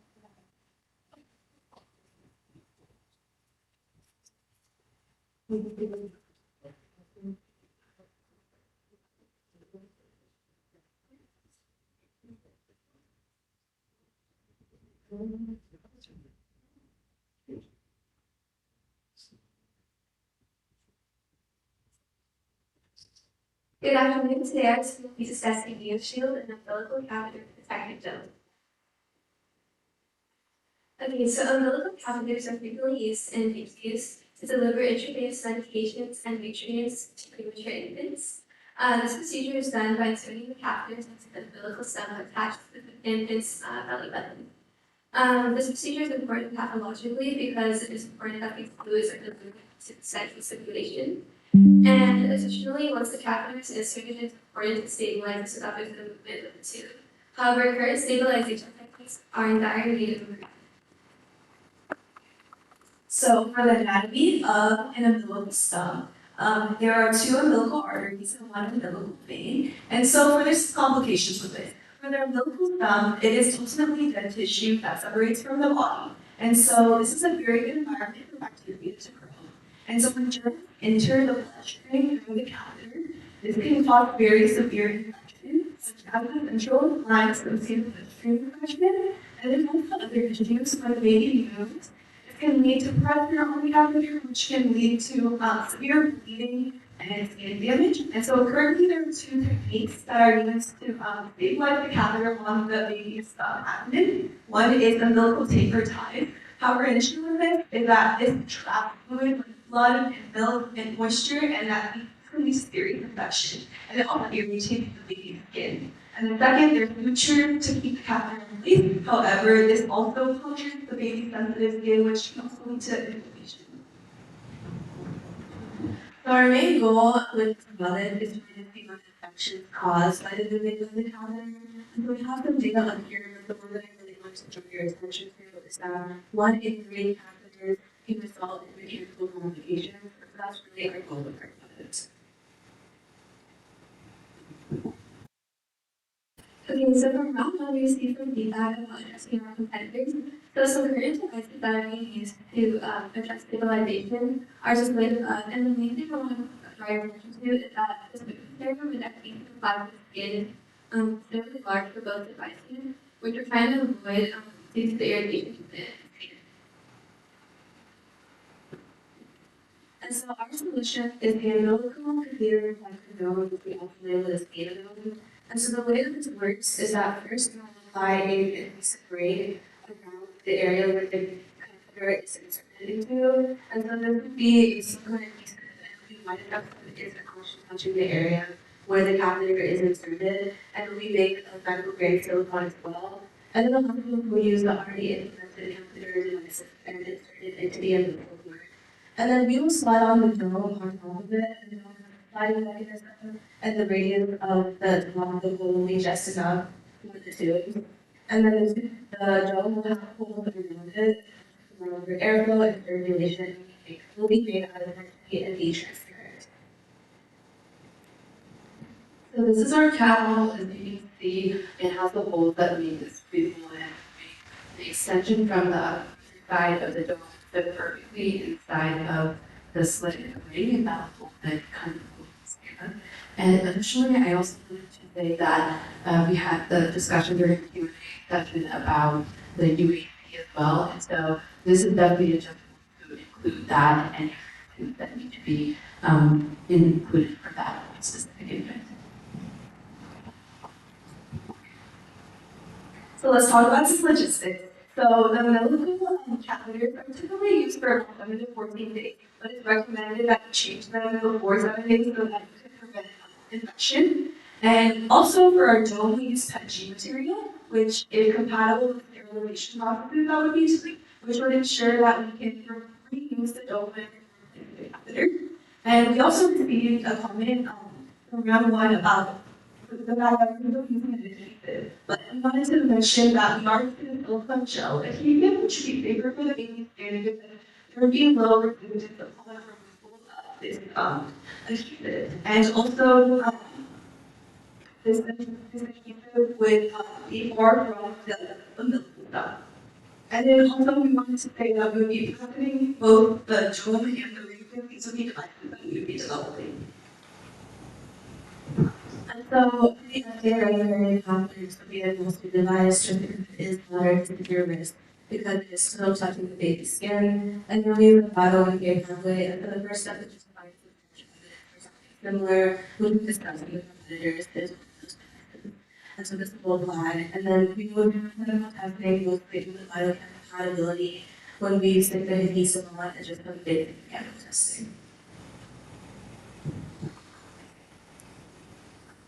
Okay, so for market size, this is our total addressable market would be all premature infants worldwide. What we do is pathways, however, we're serviceable of the market. We narrowed it down to premature infants within the United States efforts, just due to like the utility and accessibility. And then for our cervical available market, we predict that 50% of United States hospitalizations would adopt our products and would reach the being mediated adults. So we want to talk about cost as well. So we're spending about 22 cents per dome and 26 cents per ring, and $4 per sheet for the silicone gel adhesive, which would lead to a total of about $4.48 to manufacture our product. And currently, the umbilical tape is about $13 per roll, but it helps take into account the associated cost from inspection. And we mentioned this before, but the central line associated central lines from your bloodstream infections can lead to additional costs of over $48,000, which includes extended hospital stays and antibiotics. Here's kind of a further breakdown of that. So these are percent metric and the top, the parameters that you see listed over there are essentially that we assuming that they fail, those are the costs associated with kind of the medical care that comes after that, and then assuming that our device even helps 50% of those costs, 50% improvement, just like plastic success and fail, then we're looking at the cost associated with decrease, which stays around $660 per patient, even at a 10% estimate. And then here's our reimbursement plan. Over there, you can see that this would fall under the DRG category, and those are the reimbursements that the hospital receives. The strategy that we go to use is to include the umbilical catheter kit, because that would help with in reaching more people and being able to get quickly. Thank you, and for any questions.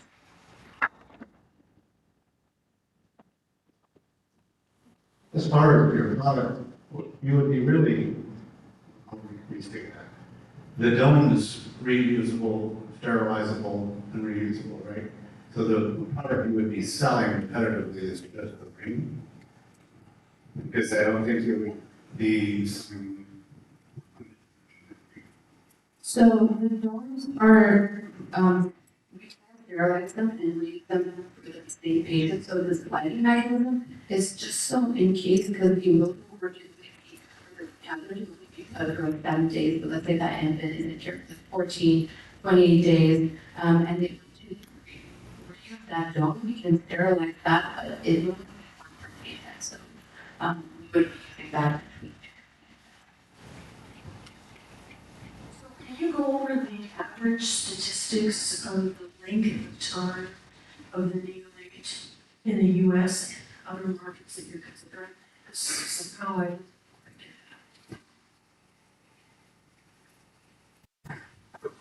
I would need to look up more specifics for the exact dates, but according to what I I think it was around 60 to 70% of babies are only in there for a little bit of care. The extreme situations are important in which they would be in care for over maybe 2 weeks or 2 months.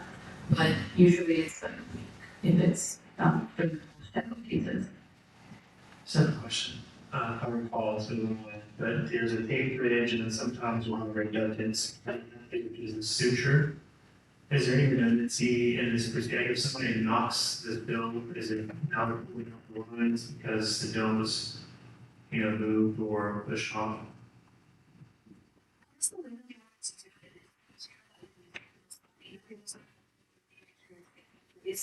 and there'll be some friction to do with it, so it really should not be out of place, and I guess it is really something we can look into with the same. As we additionally, before we, or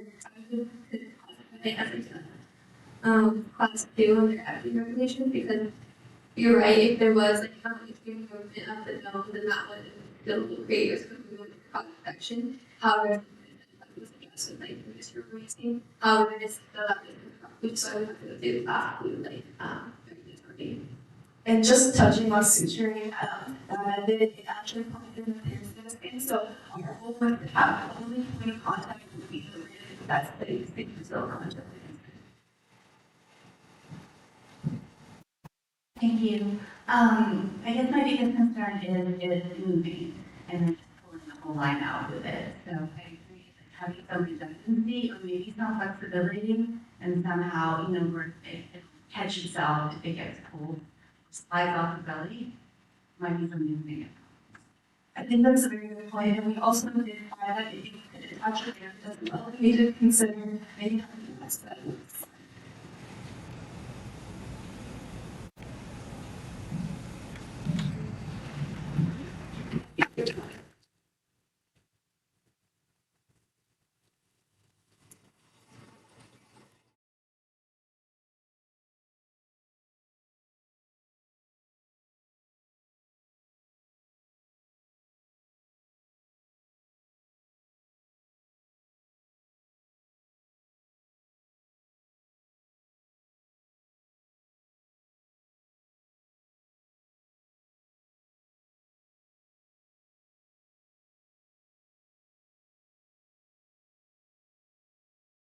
Team Gold from University of Iowa.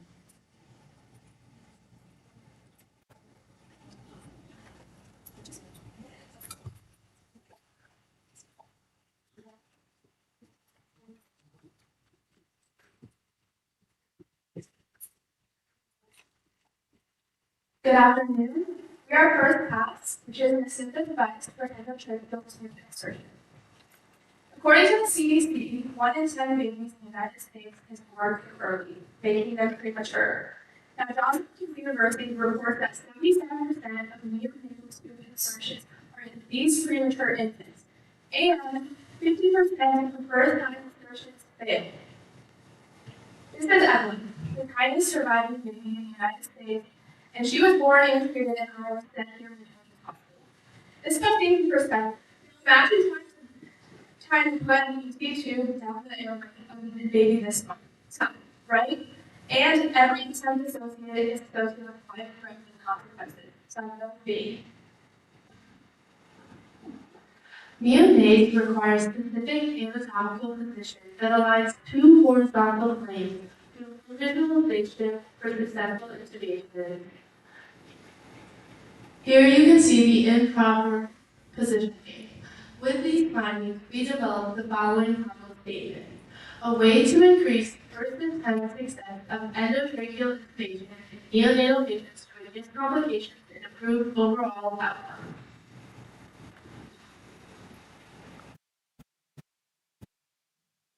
As of now, medical staff are using rolled towels, blankets, donuts, and manual support to get the proper position for intubation.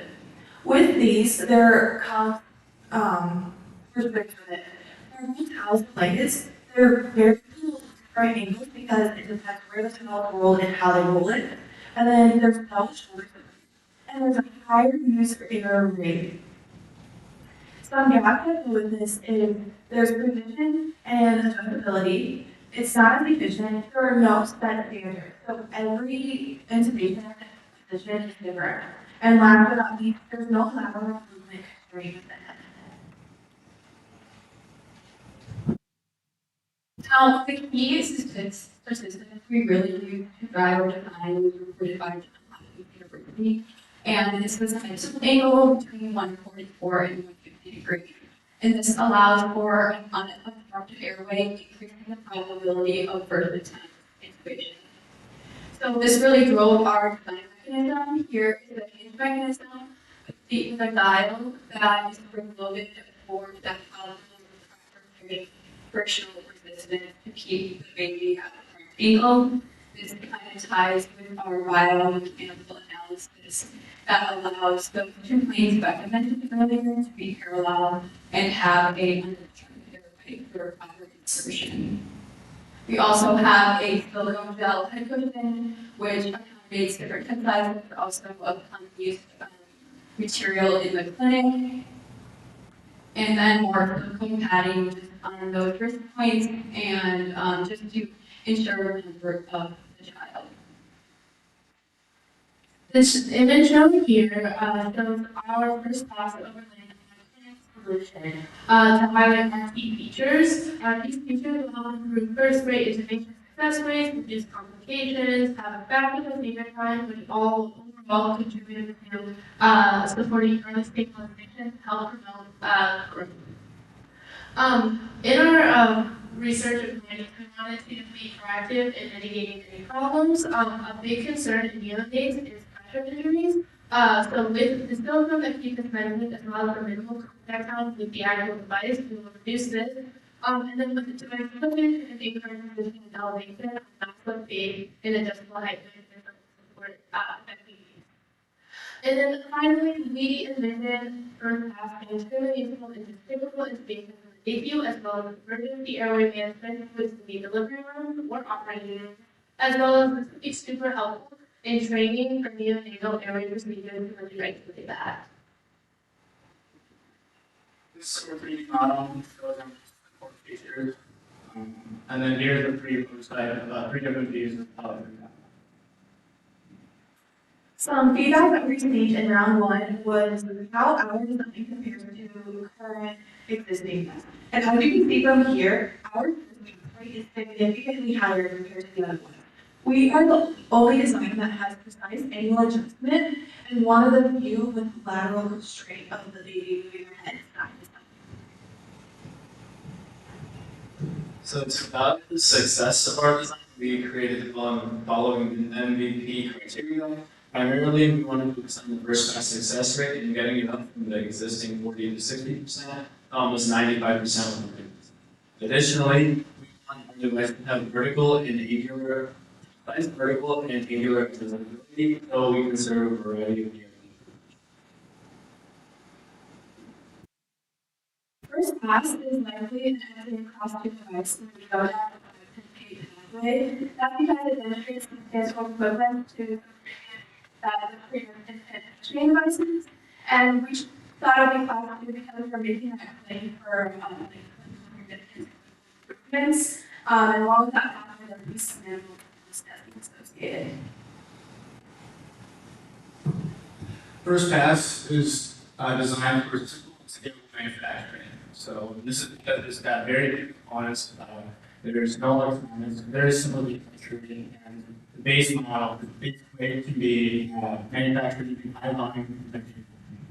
Okay, and this one of all components has to be manufactured in also 15 minutes. Now, we know that hospitals will invest in improve useful outcomes and efficiency and high research engineering. So because of that, we utilize value-based business pricing model.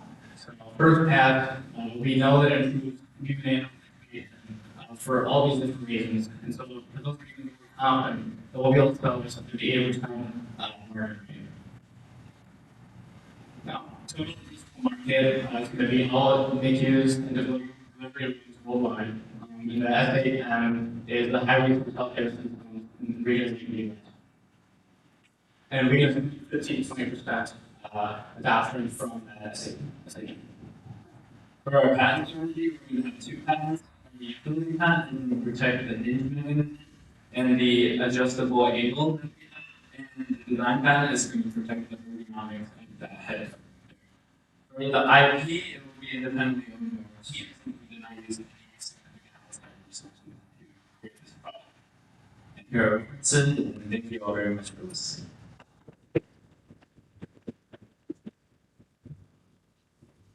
Could you explain I understand the angle thing, but how do you retain that angle and get vertical height adjustability?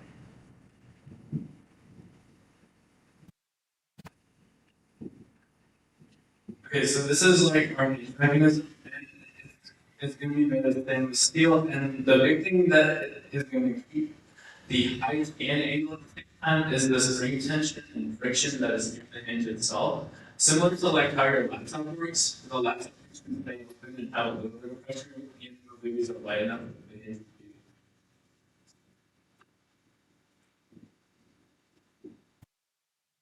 Other design features we included that we thought about that was kind of the rubber footing as well. And you know, we also like to note that a lot of that will be the devices as well. So with that rubber footing and this hinge mechanism, you know, we see the device. So with the actual performance regulations, sometimes we have to acutely change the angle and then drop the tube down. Experience, I always think. So the question is how easily the angle the tube and can we undo the device if you adjust. Most commonly, we need to flex the head to the very end of the body. That's a very good point. I think our design would allow for complete like 180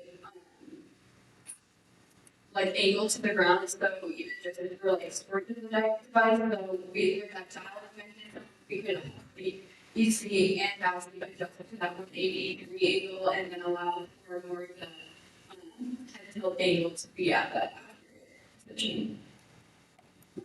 And just a quick thing to add, like currently you would have to re-roll the towel if you wanted to use that angle that you're dropping the tube down. So our device will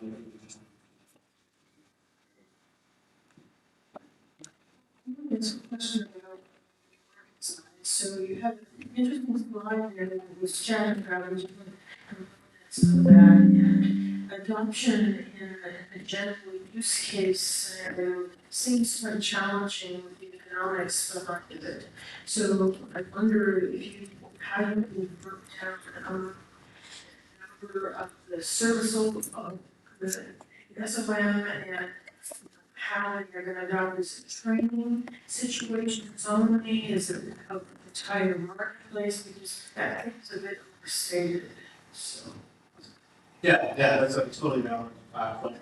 So the 15 to 20% of the SAM, that's a pretty standard statistic from models and the FDA guidelines. There's studies about the market, like device companies, and that's where I got that number from. But that's coming from the high resource healthcare systems, the NICUs, and as far as training and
Afternoon.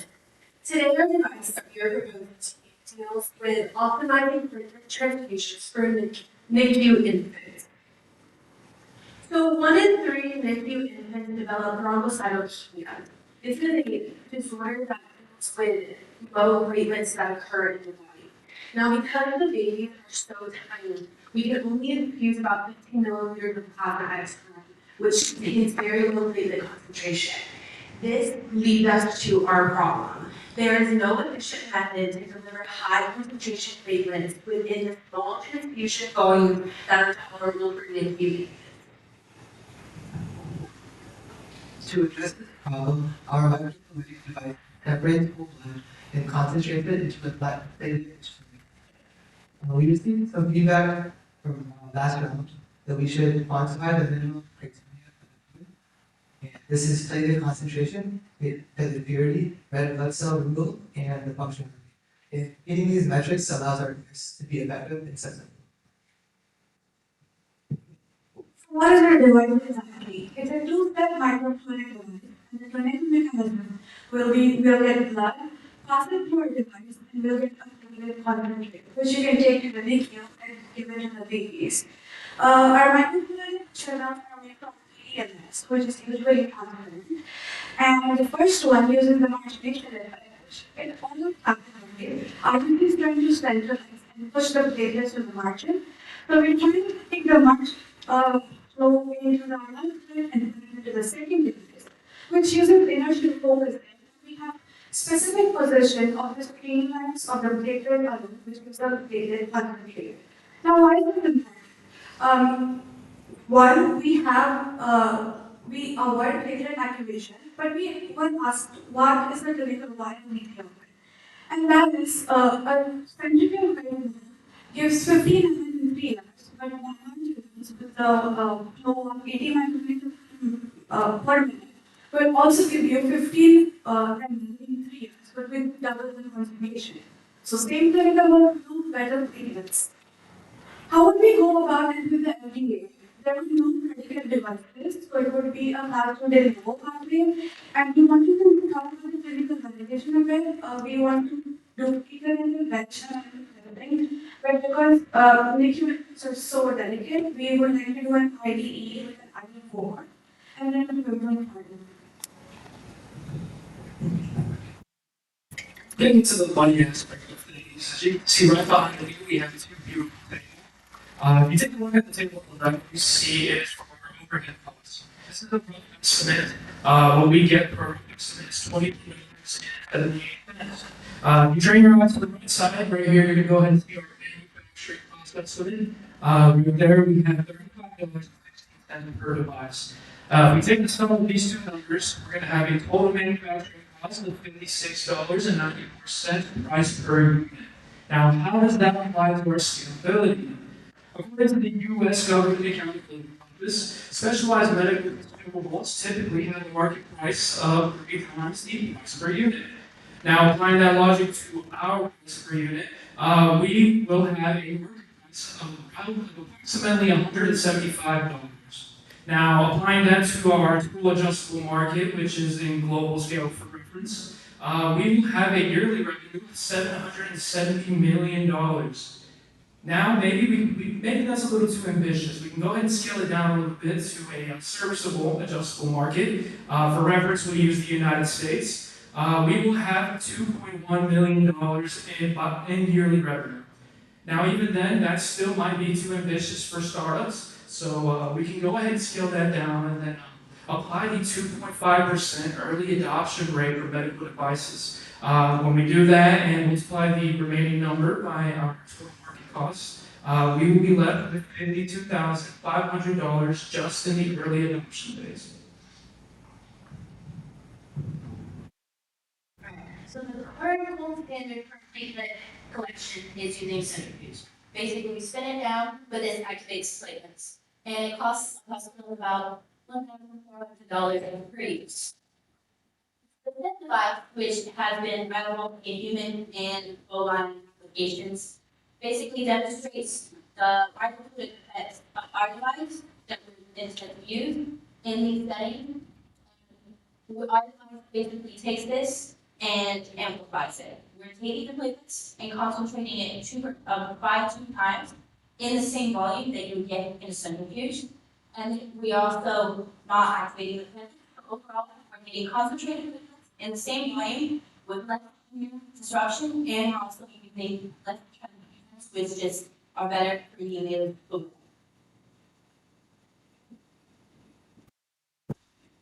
So now for our PET device, we're going to be looking at the reimbursement strategy. So phase one of this is going to be putting back in. This is just to ensure that the hospitals don't mistake this for another miscellaneous expense, but they actually know what they're going to do. Phase two now is more for the insurers, so they give you the ship and framework just to establish that our device is not a maybe needing, but a must determine your scientific. Phase 3 as well is now trying to determine, okay, now this is now medically necessary. Which leads us to phase 4, where the government can involved and implement an end tax system where they can account for 55% of the device, 2 to 3 years upfront, just to make it more attractive for us. Phase 5 now deals with the complication ROI, and that is testing when you are using the device and when they're actually using the device, they're able to determine, okay, if we buy this device, or can we prepare for about cost $350,000 per surgery. And then phase 6 is the market integration. Okay, in our patent strategy, we focus on protecting iTunes Stagmire with a digital device, and where we will be filing a provisional and also a utility pathway after. These are the references. Thank you for your questions.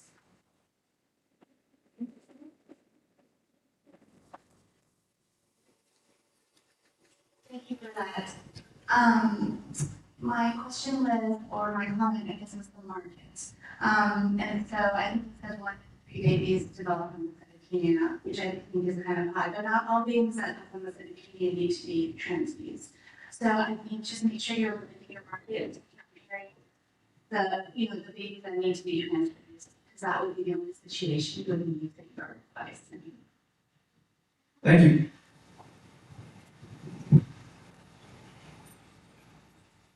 I was impressed with the concept, and I read a book, the platelets of sheer force, vulnerability, those aspects of it, which I thought were very poignant. But I really feel that you're using PRP or whole blood. So we start up with whole blood, the first device, and we get that into PRP. Our second device takes that PRP, transfers it to PC for you concentrate. So the combination is the novel idea along with the two different effects.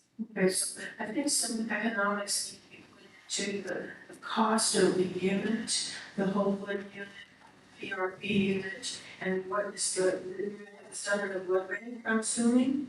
Of course. Yeah, so I think the economics of what's going to be happening to those other units that have been broken into, I don't think that's included in your calculations, so you should do that. Yes, thank you. We failed to mention it in our calculations, we'll do that. But we did think about it that the RBCs collected in the first device would be used for active patients, and the plasma will be different. The same unit of blood is going to transfer to a different patient? Because we are collecting it into blood bank, I don't think this. Sorry. So we are collecting this into bags. If it is possible, we would like, if we find a match, we would like to give it to a patient. That would be the concept of not wasting it on the bag. That is what we would thinking. I looked at your numbers, the difference, it was stated in the chart, the difference between the PED1 and the PED2, and I didn't see any difference specifically in those. They sound very similar to me. So if we look at the first device, we've got the top one, which is the collection of the therapy, and the bottom one would be everything else. So your white blood cells and your red blood cells. That's what we go to the second device with using the inertial focusing effect. We collect the PP from the second two outlets, not the top one. The second one down is also a collection for. One more thing, I think the hurdle for the entire coding is $2,000 for a unit, and we're going to be eligible to adapt. Thank you. Thank you. Wow.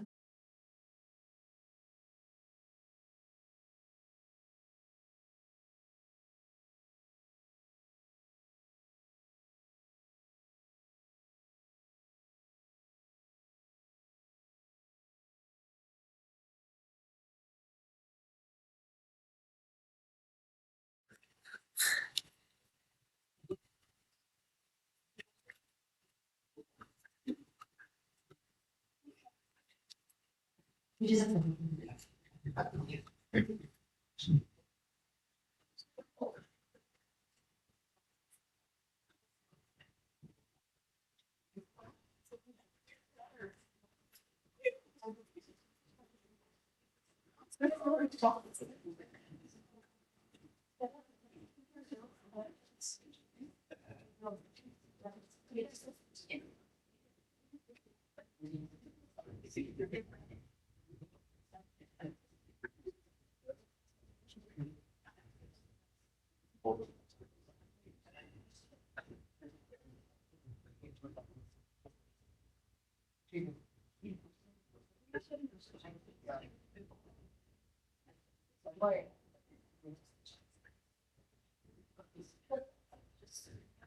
Hi everyone, here are you being next, my name is Leo. And this is the Neo Pressure Adaptive Cannula. With over 15 million babies born prematurely every year, and 65% of babies with CPAP experiencing injury, and with the damage that excising can impose on babies' belly, delicate skin, we came up with the following problem statement. Patients with respiratory distress experience poor oxygen delivery and use of trauma because current solutions are rigid and not adaptive. This leads to increased injury and developmental delays. On this next slide, I just wanted to expand on the path and physiology of the brain design, and just feedback from yesterday. So a baby skin is very fragile, and feedback requires a really big scale, which is pressure on the baby's skin and the baby's media. But along with the humidity of the windows and feedback, then we're reducing stress, we need to basically we need to help with this. So current solutions like the Hudson Rock are rigid and 4% of users experience moderate to severe injury. Alternatives like the nasal pads or urethra are only very little solve the issue. And some hospitals are even resorting to using protein and responsive version of that, but it is a temporary replacement. This led to our long design criteria. We need something that was safe for babies, affordable for hospitals, practical for physicians, and scalable for the market within 2 to 3 years. We further defined some criteria and established some key benchmarks. First, we must limit septal pressure and contact force to reduce injury rate. It must be able to effectively operate within current CPAP capabilities and not limit their performance. Third, it must be practical for all premature infants and viable for conditions. Fourth, it must be scalable and cost-effective. The device must decrease the total cost for it to be. Our solution is a neo-pressure adaptive cannula, or NTAP for short. It utilizes a standard nasal prong, slightly thinner than a traditional, with a soft and playful wrap around it. If you look at the simplified tab model, it will illustrate the concept, and the dimensions will be a little bit different.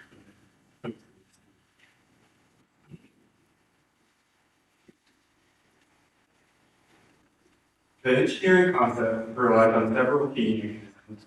First, the adaptive pressure field expands just enough to maintain the correct population range. Second, the flexible geometry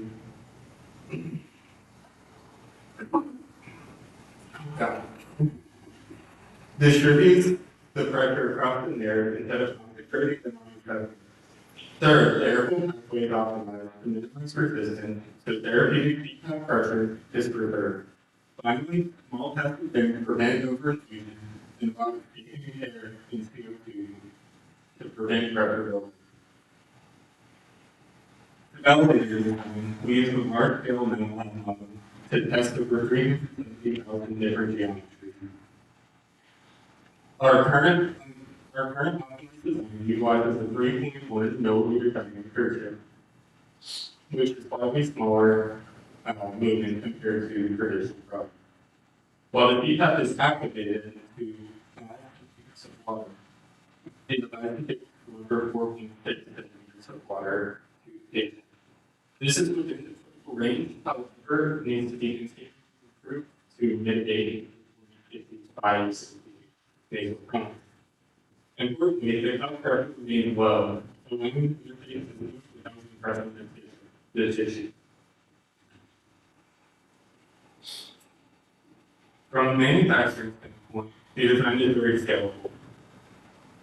The nasal interface uses a medical grade silicone technology with a rigid connector modeled out of PEC or PPE. Surface coatings including hydrogen polymers produce the friction biofuel. At scale, the product is projected to cost only a few dollars per unit, allowing us to be competitively priced while maintaining quality. When compared with existing technologies, our device is able to match or exceed older devices in multiple countries. The adaptable adjustable bit with reduced injuries is our key selling point. Matching that with our competitive pricing, we are able to market it to a large audience and it is a no-brainer.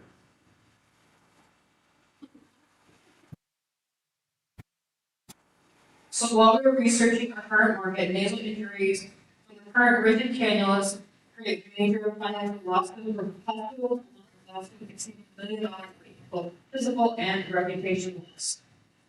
Our pricing strategy will be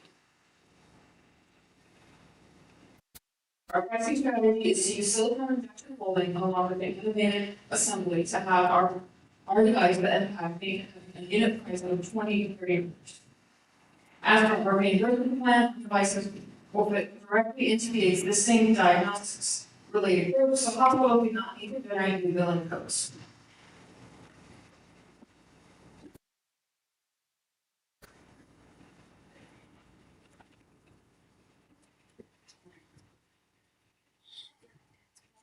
Also, our marketing size will be focused on 30 million in NICU care.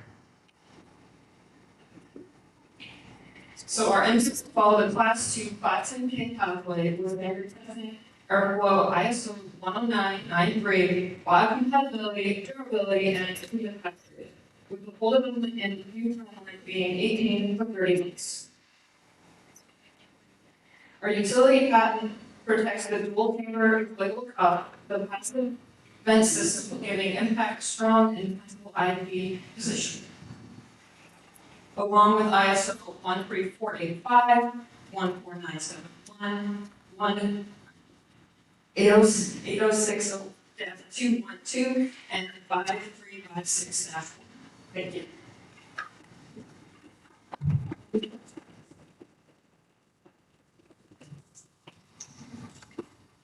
My own question is going to be whether or not these newer problems might not cause the same type of damage that those do. And I think a lot of this, we talk about a 1 pound baby, when causes the damage is times the person's lungs, not actually like the nature of the lungs. So you want to be very careful. It's I can imagine something that fills that gap completely. As deep down, and also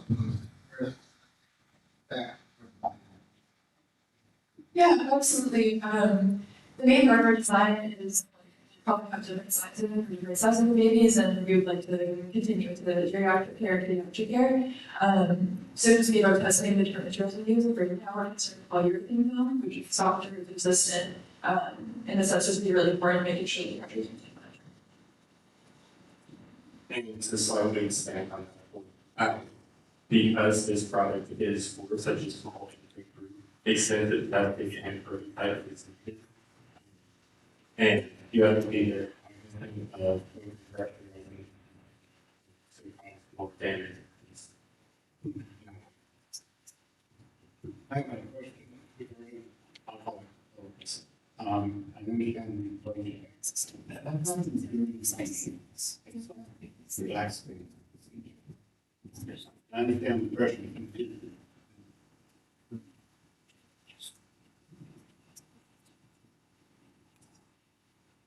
If we look at our simulation here, at the very top left, you can see the heat machine, the outgoing component, and then at the bottom right, you can see the inflation of the chamber for horse state.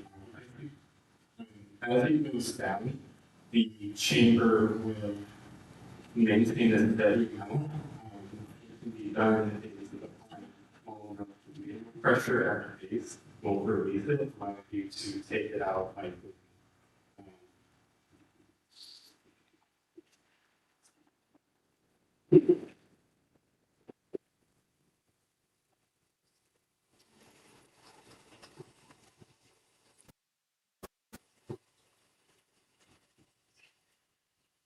Okay, team, please, vacate the room as judges will be